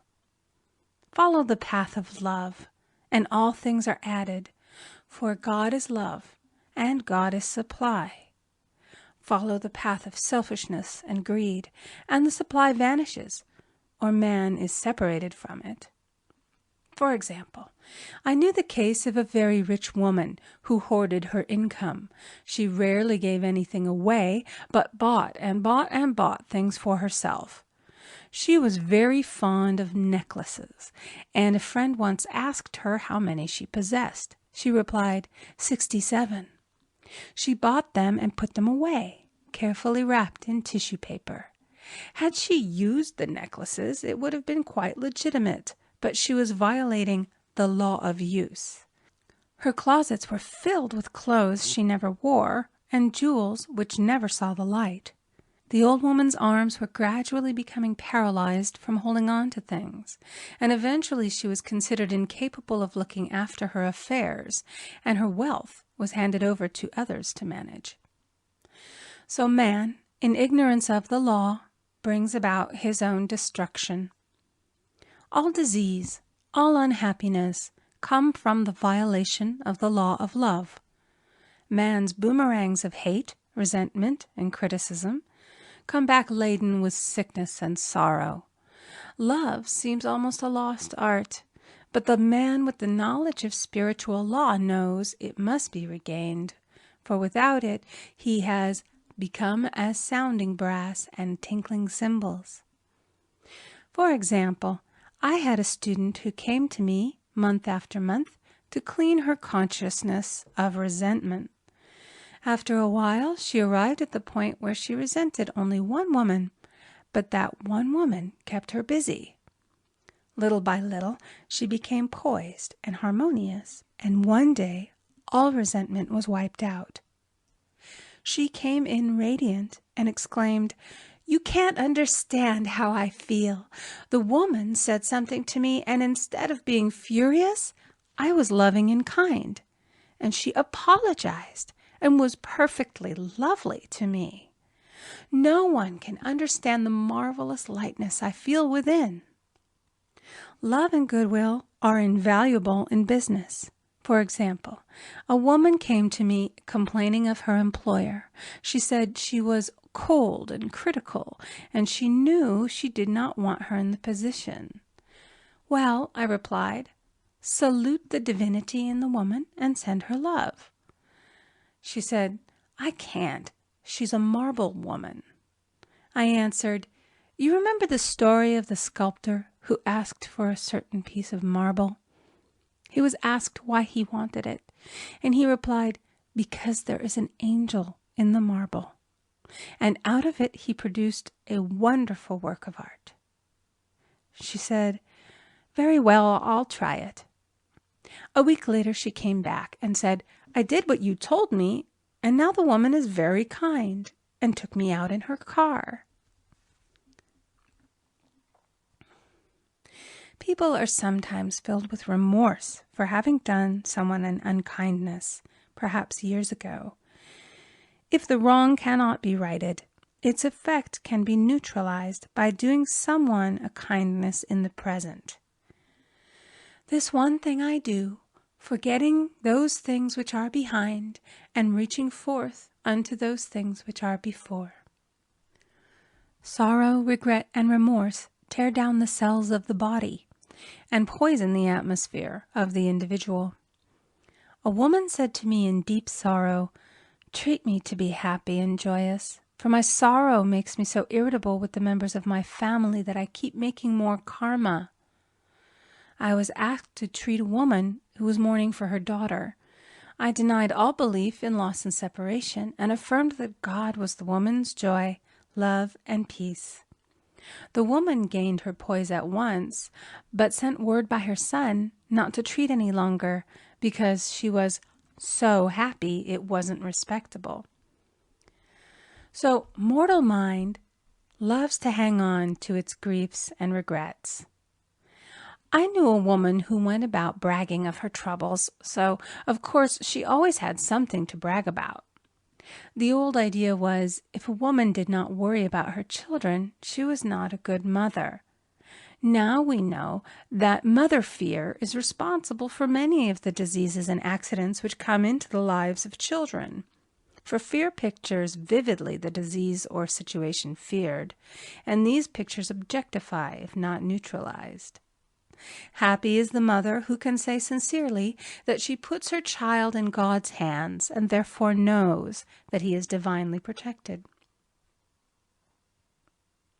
For example, a woman awoke suddenly in the night, feeling her brother was in great danger. Instead of giving in to her fears, she commenced making statements of truth, saying, "Man is a perfect idea in divine mind and is always in his right place. Therefore, my brother is in his right place and is divinely protected." The next day, she found that her brother had been in close proximity to an explosion in a mine, but had miraculously escaped.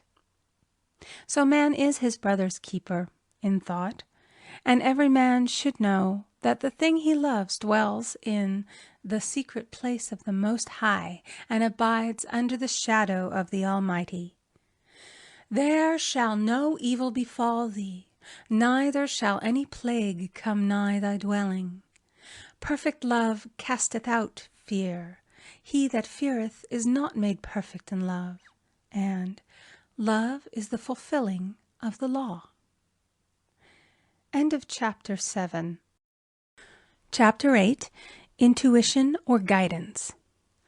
"In all thy ways acknowledge him, and he shall direct thy paths." There is nothing too great of accomplishment for the man who knows the power of his word and who follows his intuitive leads. By the word he starts in action unseen forces and can rebuild his body or remold his affairs. It is therefore of the utmost importance to choose the right words, and the student carefully selects the affirmation he wishes to catapult into the invisible. He knows that God is his supply, and that there is a supply for every demand, and that his spoken word releases this supply. Ask, and ye shall receive. Man must make the first move. Draw nigh to God, and he will draw nigh to you. I have often been asked just how to make a demonstration. I reply, speak the word, and then do not do anything until you get a definite lead. Demand the lead, saying, Infinite Spirit, reveal to me the way. Let me know if there's anything for me to do. The answer will come through intuition or hunch, a chance remark from someone, or a passage in a book, etc., etc. The answers are sometimes quite startling in their exactness. For example, a woman desired a large sum of money. She spoke the words, Infinite Spirit, open the way for my immediate supply. Let all that is mine by divine right now reach me in great avalanches of abundance. Then she added, Give me a definite lead. Let me know if there is anything for me to do. The thought came quickly. Give a certain friend, who had helped her spiritually, $100. She told her friend, who said, Wait and get another lead before giving it. So she waited, and that day met a woman who said to her, I gave someone $1 today. It was just as much for me as it would be for you to give someone 100. This was indeed an unmistakable lead, so she knew she was right in giving the $100. It was a gift which proved a great investment, for shortly after that, a large sum of money came to her in a remarkable way. Giving opens the way for receiving. In order to create activity in finances, one should give. Tithing, or giving 1/10 of one's income, is an old Jewish custom and is sure to bring increase. Many of the richest men in the country have been tithers and have never known it to fail as an investment. The 10th part goes forth and returns blessed and multiplied, but the gift or tithe must be given with love and cheerfulness, for God loveth a cheerful giver. Bills should be paid cheerfully. All money should be sent forth fearlessly and with a blessing. This attitude of mind makes man master of money. It is his to obey, and his spoken word then opens vast reservoirs of wealth. Man himself limits his supply by his limited vision. Sometimes the student has a great realization of wealth, but is afraid to act. The vision and action must go hand in hand, as in the case of the man who bought the fur-lined overcoat. A woman came to me asking me to speak the word for a position. So I demanded, Infinite Spirit, open the way for this woman's right position.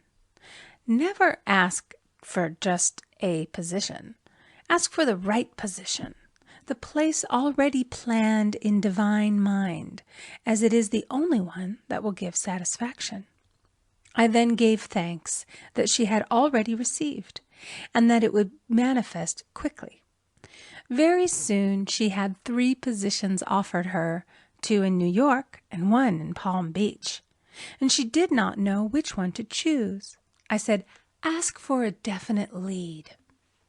The time was almost up and was still undecided when one day she telephoned. When I woke up this morning, I could smell Palm Beach. She had been there before and knew its balmy fragrance. I replied, Well, if you can smell Palm Beach from here, it's certainly your lead. She accepted the position, and it proved a great success. Often one's lead comes at an unexpected time. One day I was walking down the street when suddenly I felt a strong urge to go to a certain bakery a block or 2 away. The reasoning mind resisted, arguing, There's nothing there that you want. However, I had learned not to reason. So I went to the bakery, looked at everything, and there was certainly nothing there that I wanted. But coming out, I encountered a woman I had thought of often and who was in great need of the help which I could give her. So often, one goes for one thing and finds another. Intuition is a spiritual faculty and does not explain, but simply points the way. A person often receives a lead during a treatment. The idea that comes may seem quite irrelevant, but some of God's leadings are mysterious. In the class one day, I was treating that each individual would receive a definite lead. A woman came to me afterwards and said, "While you were treating, I got the hunch to take my furniture out of storage and get an apartment." The woman had come to be treated for health. I told her I knew in getting a home of her own, her health would improve. And I added, "I believe your trouble, which is a congestion, has come from having things stored away. Congestion of things causes congestion in the body. You have violated the law of use, and your body is paying the penalty." So I gave thanks that divine order was established in her mind, body, and affairs. People little dream of how their affairs react on the body. There is a mental correspondence for every disease.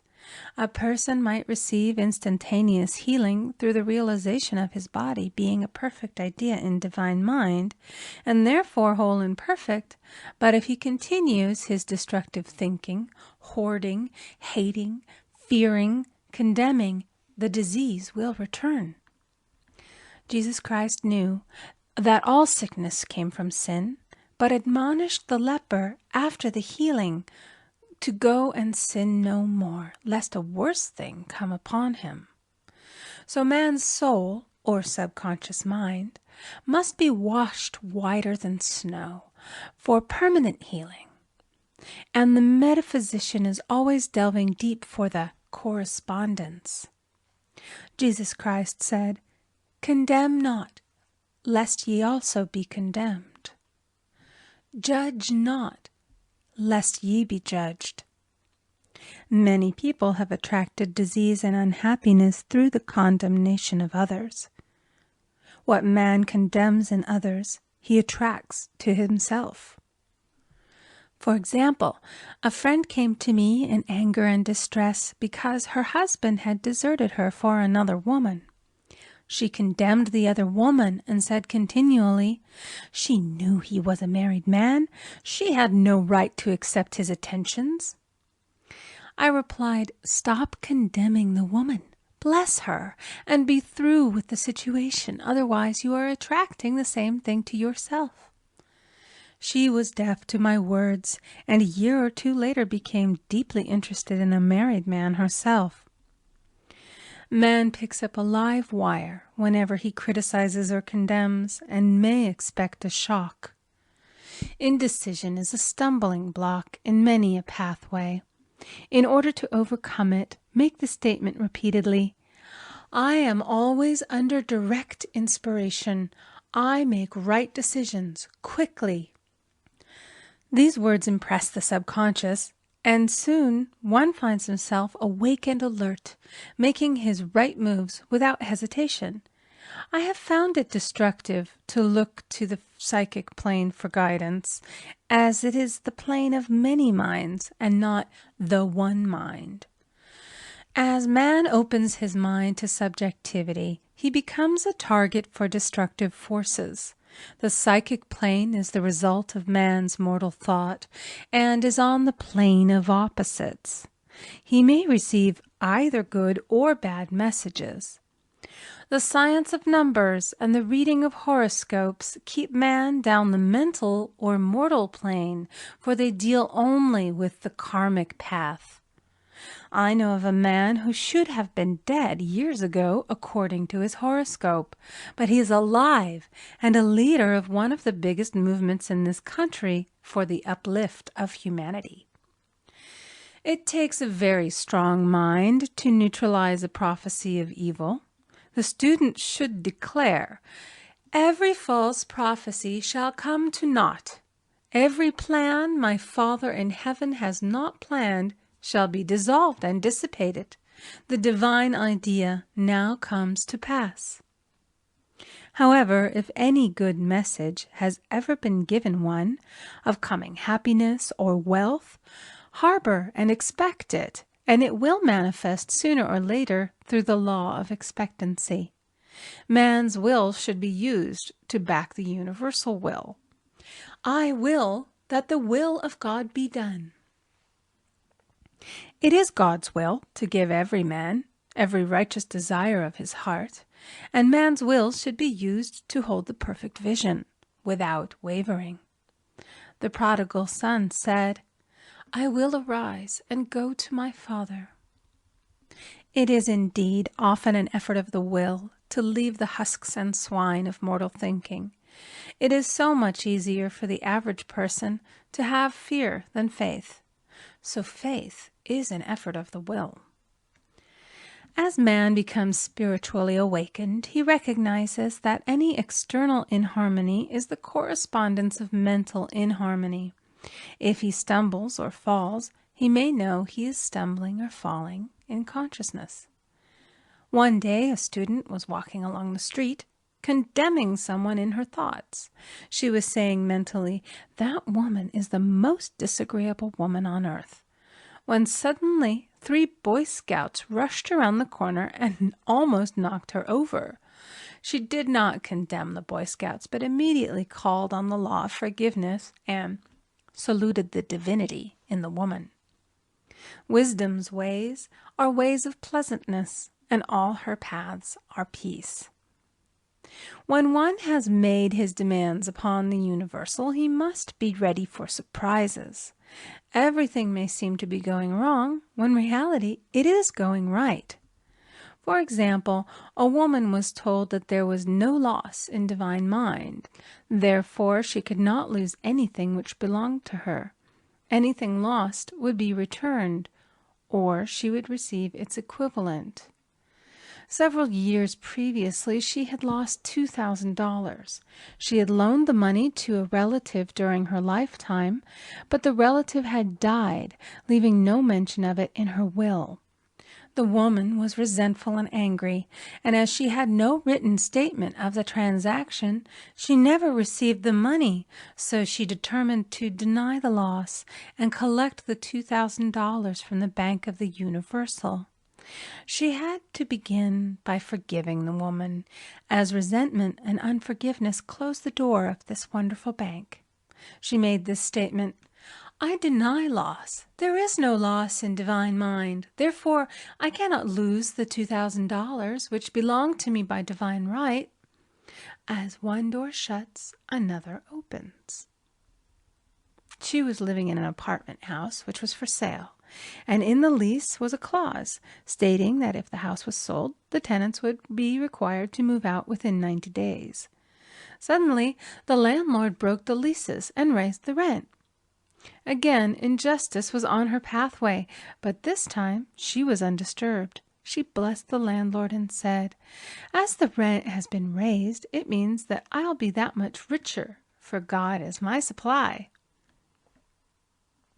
The new leases were made out for the advanced rent, but by some divine mistake, the 90-day clause had been forgotten.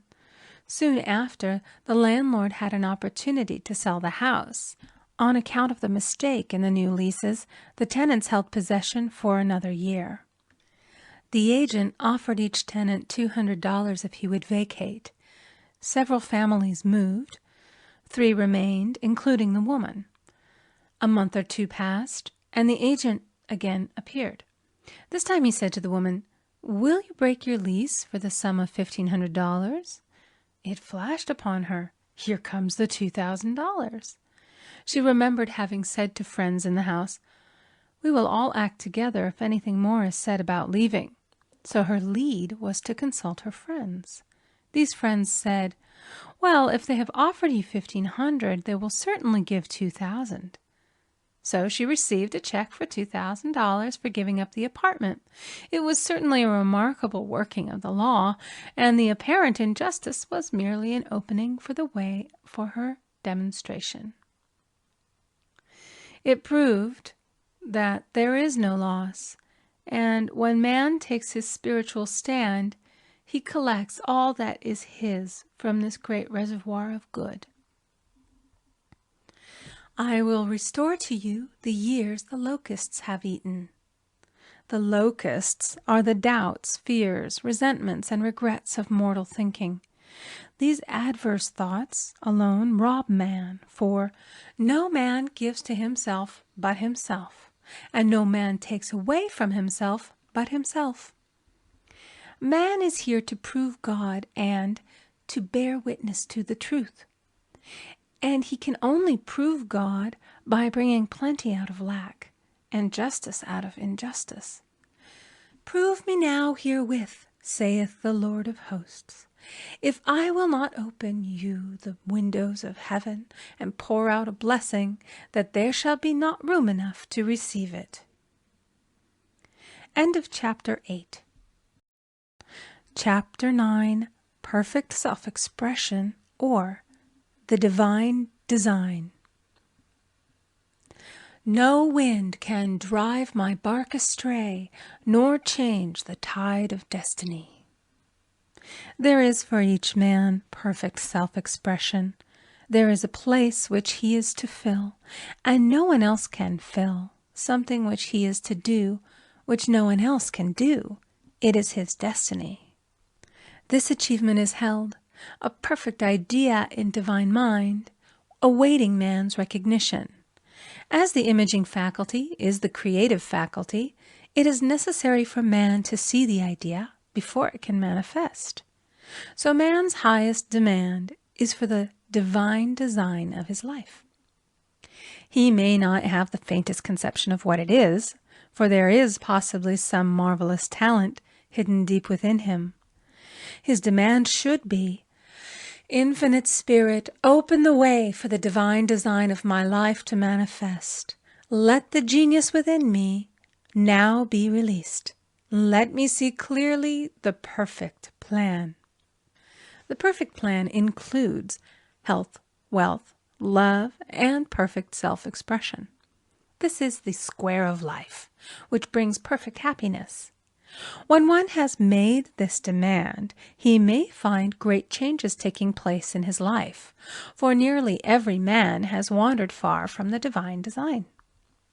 I know in one woman's case it was as though a cyclone had struck her affairs, but readjustments came quickly, and new and wonderful conditions took the place of old ones. Perfect self-expression will never be labor, but of such absorbing interest that it will seem almost like play.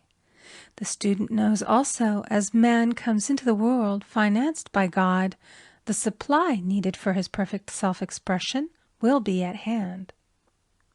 Many a genius has struggled for years with the problem of supply, when his spoken word and faith would have released quickly the necessary funds. For example, after the class one day, a man came to me and handed me a cent. He said, I have just 7 cents in the world, and I'm going to give you 1, for I have faith in the power of your spoken word. I want you to speak the word for my perfect self-expression and prosperity. I spoke the word and did not see him again until a year later. He came in one day, successful and happy, with a roll of yellow bills in a pocket.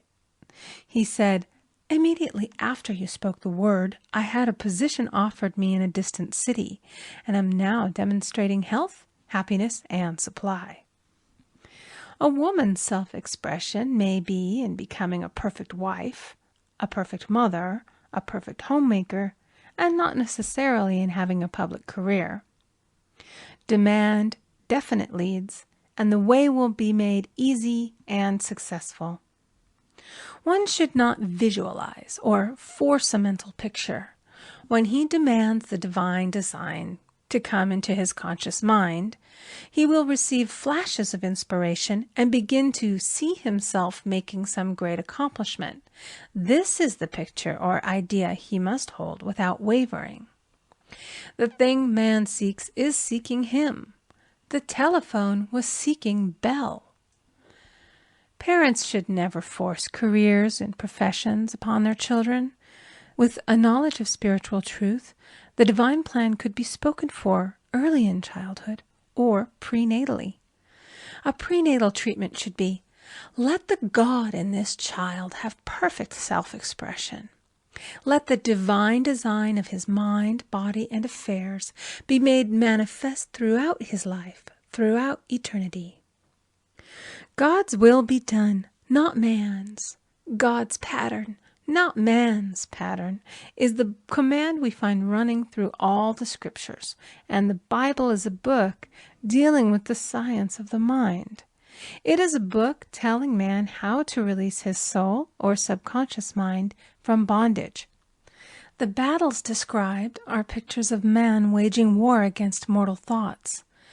A man's foes shall be they of his own household. Every man is Jehoshaphat, and every man is David, who slays Goliath, mortal thinking, with the little white stone, faith. So man must be careful that he is not the wicked and slothful servant who buried his talent.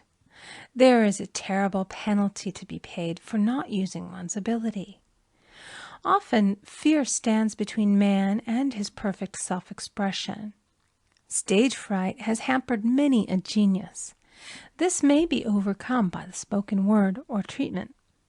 The individual then loses all self-consciousness and feels simply that he is a channel for infinite intelligence to express itself through.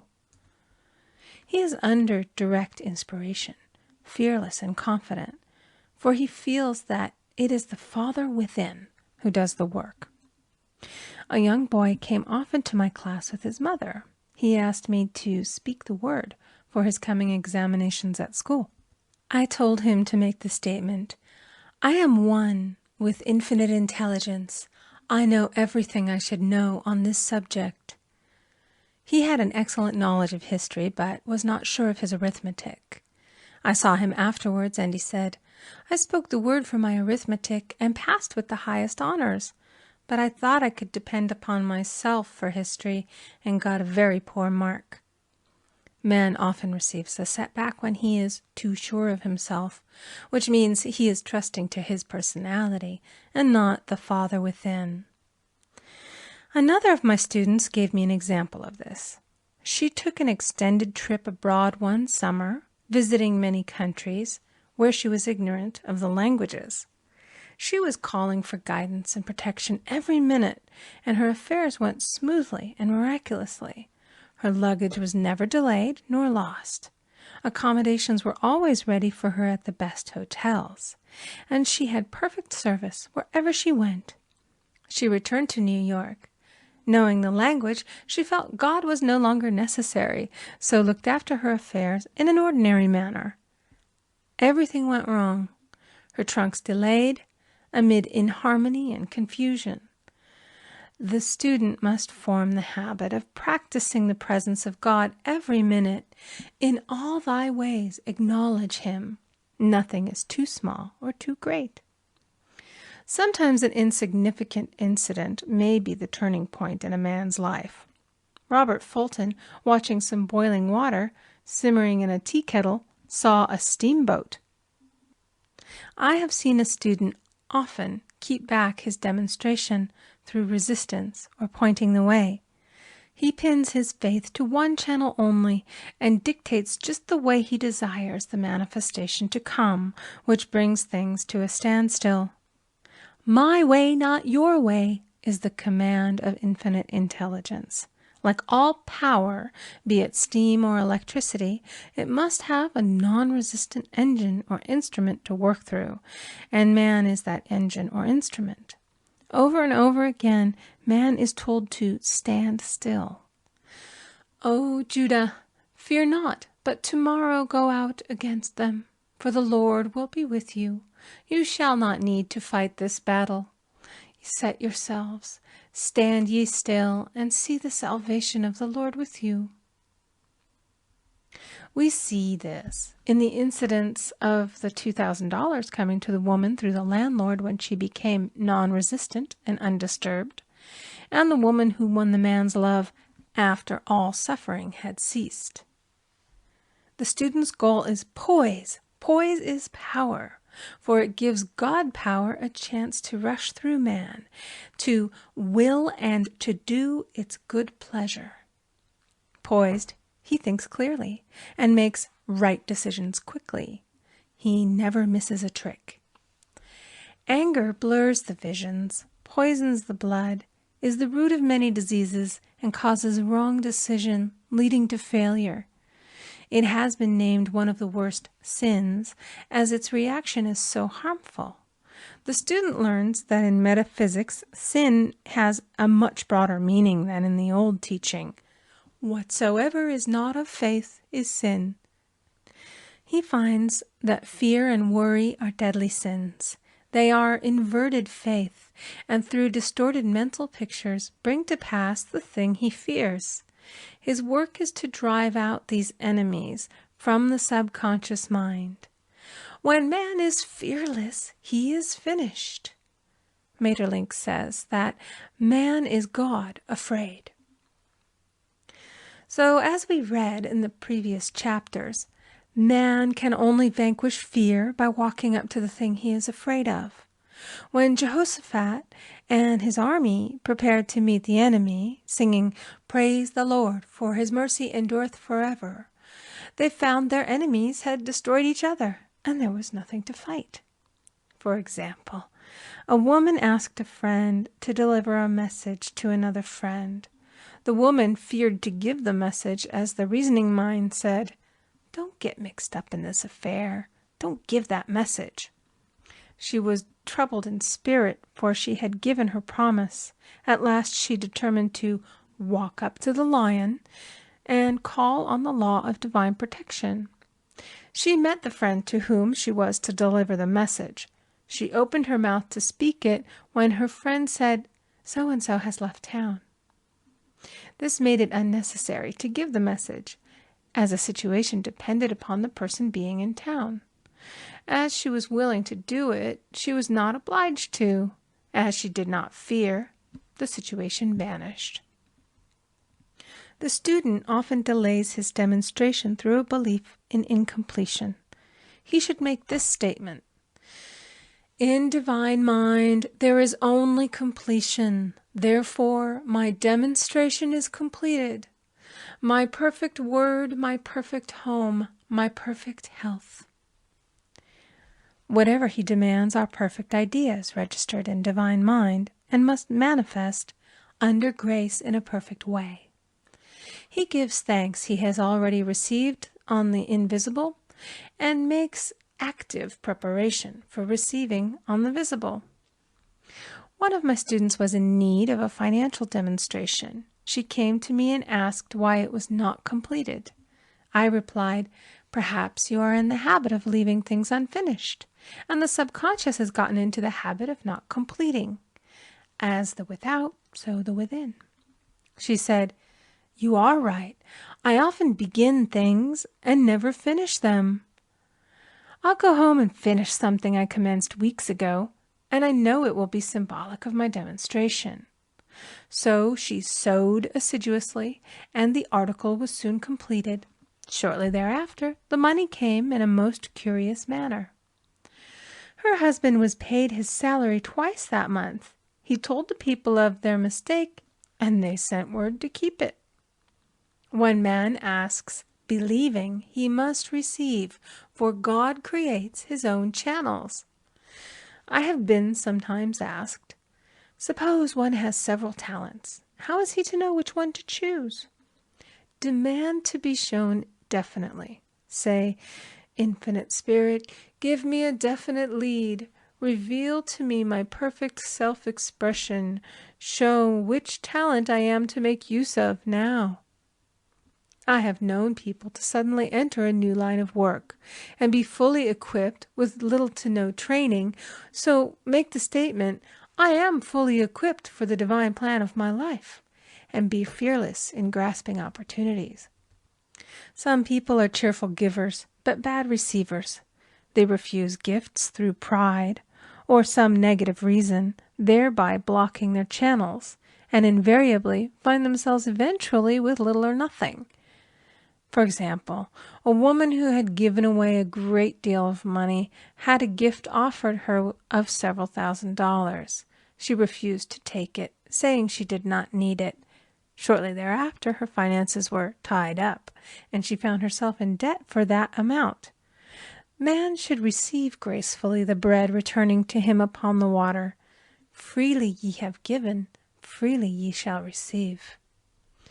There is always the perfect balance of giving and receiving, and though man should give without thinking of returns, he violates law if he does not accept the returns which come to him, for all gifts are from God, man being merely the channel.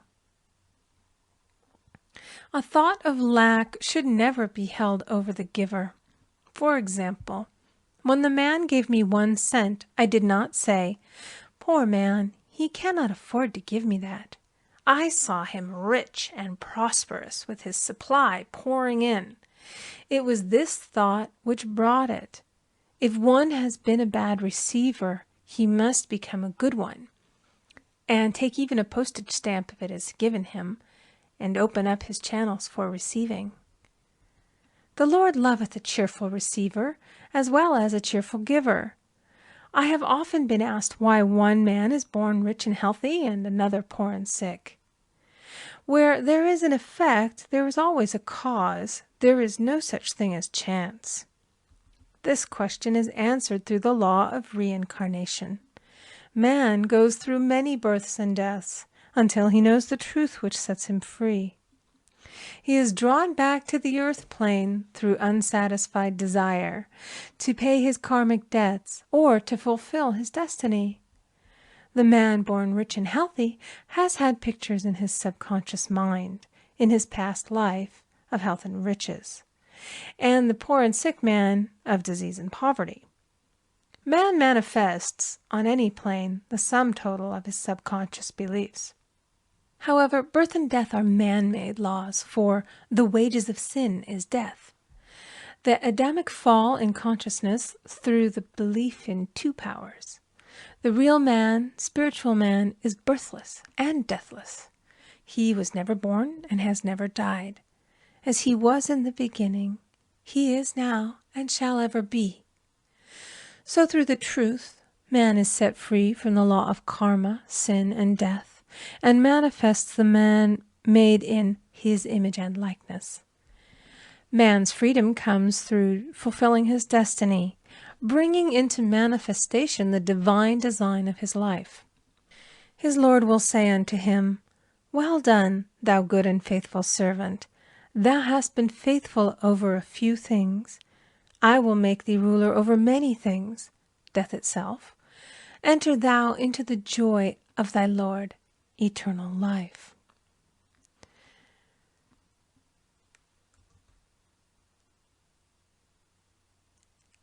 End of Chapter 9. Chapter 10. Denials and Affirmations. Thou shalt also decree a thing, and it shall be established unto thee. All the good that is to be made manifest in man's life is already an accomplished fact in divine mind, and is released through man's recognition or spoken word. So he must be careful to decree that only the divine idea be made manifest, for often he decrees through his idle words failure or misfortune. It is therefore of the utmost importance to word one's demands correctly, as stated in a previous chapter. If one desires a home, friend, position, or any other good thing, make the demand for the divine selection. For example, Infinite Spirit, open the way for my right home, my right friend, my right position. I give thanks that it now manifests under grace in a perfect way. The latter part of this statement is most important. For example, I knew a woman who demanded $1,000. Her daughter was injured, and they received $1,000 indemnity, so it did not come in a perfect way. The demand should have been worded in this way: Infinite Spirit, I give thanks that the $1,000, which is mine by divine right, is now released and reaches me under grace in a perfect way. As one grows in a financial consciousness, he should demand that the enormous sums of money which are his by divine right reach him under grace in perfect ways. It is impossible for man to release more than he thinks is possible, for one is bound by the limited expectancies of the subconscious. He must enlarge his expectancies in order to receive in a larger way. Man so often limits himself in his demands. For example, a student made the demands for $600 by a certain date. He did receive it, but heard afterwards that he came very near receiving $1,000, but he was given just $600 as a result of his spoken word. They limited the Holy One of Israel. Wealth is a matter of consciousness. The French have a legend giving an example of this. A poor man was walking along a road when he met a traveler, who stopped him and said, "My good friend, I see that you are poor. Take this gold nugget, sell it, and you will be rich all your days." The man was overjoyed at his good fortune and took the nugget home. He immediately found work and became so prosperous that he did not sell the nugget. Years passed, and he became a very rich man. One day he met a poor man on the road. He stopped him and said, "My good friend, I will give you this gold nugget, which, if you sell, will make you rich for life." The mendicant took the nugget, had it valued, and found it was only brass. So we see, the first man became rich through feeling rich, thinking the nugget was gold. Every man has within him a gold nugget. It is his consciousness of gold, of opulence, which brings riches into his life. In making his demands, man begins at his journey's end. That is, he declares he has already received. "Before ye call, I shall answer." Continually affirming establishes the belief in the subconscious. It would not be necessary to make an affirmation more than once if one had perfect faith. One should not plead or supplicate, but give thanks repeatedly that he has received. The desert shall rejoice and blossom as the rose. This rejoicing, which is yet in the desert state of consciousness, opens the way for release. The Lord's Prayer is in the form of command and demand. "Give us this day our daily bread, and forgive us our debts as we forgive our debtors," and ends in praise. "For thine is the kingdom and the power and the glory forever. Amen. Concerning the works of my hands, command ye me." So prayer is command and demand, praise and thanksgiving. The student's work is in making himself believe that with God all things are possible. This is easy enough to state in the abstract, but a little more difficult when confronted with a problem. For example, it was necessary for a woman to demonstrate a large sum of money within a stated time.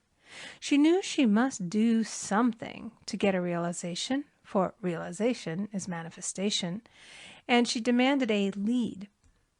She was walking through a department store when she saw a very beautiful pink enamel paper cutter. She felt the pull towards it. The thought came, "I haven't a paper cutter good enough to open letters containing large checks."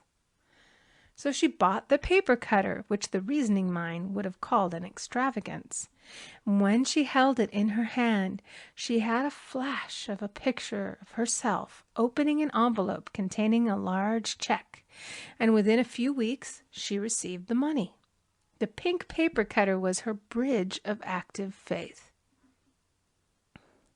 Many stories are told of the power of the subconscious when directed in faith. For example, a man was spending the night in a farmhouse. The windows of the room had been nailed down, and in the middle of the night he felt suffocated and made his way in the dark to the window.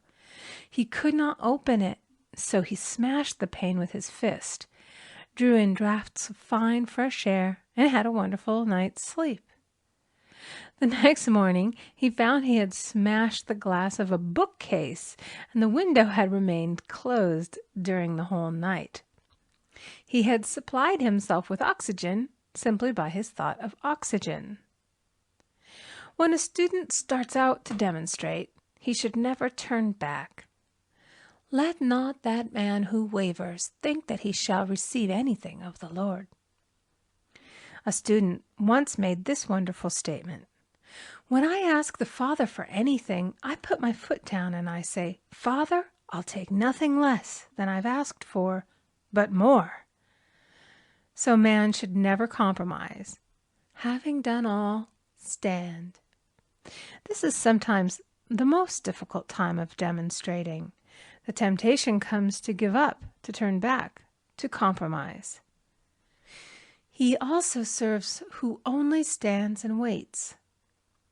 Demonstrations often come at the 11th hour because man then lets go, that is, stops reasoning, and infinite intelligence has a chance to work. Man's dreary desires are answered drearily, and his impatient desires long delayed or violently fulfilled. For example, a woman asked me why it was she was constantly losing or breaking her glasses. We found she often said to herself and others with vexation, "I wish I could get rid of my glasses." So her impatient desire was violently fulfilled. What she should have demanded was perfect eyesight, but what she registered in the subconscious was simply the impatient desire to be rid of her glasses, so they were continually being broken or lost. Two attitudes of mind cause loss: depreciation, as in the case of the woman who did not appreciate her husband, or fear of loss, which makes a picture of loss in the subconscious. When a student is able to let go of his problem, cast his burden, he will have instantaneous manifestation. For example, a woman was out during a very stormy day, and her umbrella was blown inside out. She was about to make a call on some people whom she had never met, and she did not wish to make her first appearance with a dilapidated umbrella. She could not throw it away, as it did not belong to her. So in desperation she exclaimed, "Oh God, you take charge of this umbrella. I don't know what to do." A moment later, a voice behind her said, "Lady, do you want your umbrella mended?" There stood an umbrella mender. She replied, "Indeed I do." The man mended the umbrella while she went into the house to pay her call, and when she returned, she had a good umbrella. So there is always an umbrella mender at hand on man's pathway when one puts the umbrella or situation in God's hands. One should always follow a denial with an affirmation. For example, I was called on the phone late one night to treat a man whom I had never seen. He was apparently very ill. I made the statement, "I deny the appearance of disease. It is unreal, therefore cannot register in his consciousness. This man is a perfect idea in divine mind, pure substance expressing perfection." There is no time or space in divine mind. Therefore, the word reaches instantly its destination and does not return void. I have treated patients in Europe and have found that the result was instantaneous. I am asked so often the difference between visualizing and visioning. Visualizing is a mental process governed by the reasoning or conscious mind. Visioning is a spiritual process governed by intuition or the superconscious mind. The student should train his mind to receive these flashes of inspiration and work out the divine pictures through definite leads. When a man can say, "I desire only that which God desires for me," his false desires fade from the consciousness, and a new set of blueprints is given him by the master architect, the God within. God's plan for each man transcends the limitation of the reasoning mind and is always the square of life, containing health, wealth, love, and perfect self-expression. Many a man is building for himself in imagination a bungalow when he should be building a palace. If a student tries to force a demonstration through the reasoning mind, he brings it to a standstill. "I will hasten it, saith the Lord." He should act only through intuition or definite leads. Rest in the Lord and wait patiently. Trust also in Him, and He will bring it to pass. I have seen the law work in the most astonishing manner. For example, a student stated that it was necessary for her to have $100 by the following day. It was a debt of vital importance which had to be met. I spoke the word, declaring Spirit was never too late, and that the supply was at hand. That evening she phoned me of the miracle. She said that the thought came to her to go to her safety deposit box at the bank to examine some papers. She looked over the papers, and at the bottom of the box was a new $100 bill. She was astounded, and she said she knew she had never put it there, for she had gone through the papers many times. It may have been a materialization, as Jesus Christ materialized the loaves and fishes. Man will reach the stage where his word is made flesh, or materialized instantly. The fields, ripe with the harvest, will manifest immediately, as in all of the miracles of Jesus Christ. There is a tremendous power alone in the name Jesus Christ. It stands for truth made manifest. He said, "Whatsoever ye ask the Father in my name, He will give it to you." The power of this name raises the student into the fourth dimension, where he is freed from all astral and psychic influences, and he becomes unconditioned and absolute, as God Himself is unconditioned and absolute. I have seen many healings accomplished by using the words, "in the name of Jesus Christ." Christ was both person and principle, and the Christ within each man is his Redeemer and salvation. The Christ within is his own fourth-dimensional self, the man made in God's image and likeness. This is the self which has never failed, never known sickness or sorrow, was never born, and has never died. It is the resurrection and the life of each man. "No man cometh to the Father save by the Son," means that God, the universal, working on the place of the particular, becomes the Christ in man. And the Holy Ghost means God in action. So daily, man is manifesting the Trinity of the Father, Son, and Holy Ghost. Man should make an art of thinking. The master thinker is an artist and is careful to paint only the divine designs upon the canvas of his mind, and he paints these pictures with masterly strokes of power and decision, having perfect faith that there is no power to mar their perfection, and that they shall manifest in his life the ideal made real. All power is given man through right thinking, to bring his heaven upon his earth, and this is the goal of the game of life. The simple rules are fearless faith, non-resistance, and love. May each reader be now freed from that thing which has held him in bondage through the ages, standing between him and his own, and know the truth which makes him free.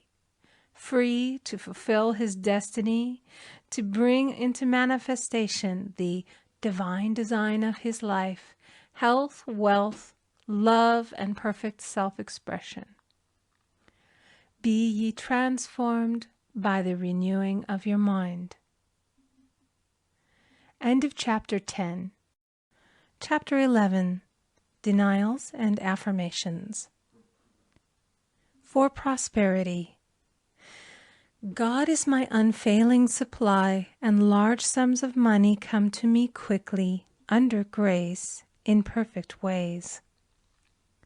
For right conditions. Every plan my Father in heaven has not planned shall be dissolved and dissipated, and the divine idea now comes to pass. For right conditions. Only that which is true of God is true of me, for I and the Father are one. For faith. As I am one with God, I am one with my good, for God is both the giver and the gift. I cannot separate the giver from the gift. For right conditions. Divine love now dissolves and dissipates every wrong condition in my mind, body, and affairs. Divine love is the most powerful chemical in the universe and dissolves everything which is not of itself.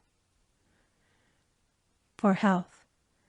Divine love fills my consciousness with health, and every cell in my body is filled with light. For the eyesight. My eyes are God's eyes. I see with the eyes of spirit. I see clearly the open way. There are no obstacles on my pathway. I see clearly the perfect plan. For guidance. I am divinely sensitive to my intuitive leads, and give instant obedience to thy will. For the hearing. My ears are God's ears. I hear with the ears of spirit. I am non-resistant and am willing to be led. I hear glad tidings of great joy. For right work. I have a perfect work in a perfect way. I give a perfect service for perfect pay. For freedom from all bondage. I cast this burden on the Christ within, and I go free.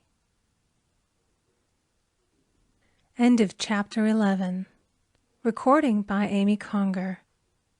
End of The Game of Life and How to Play It by Florence Scovel Shinn.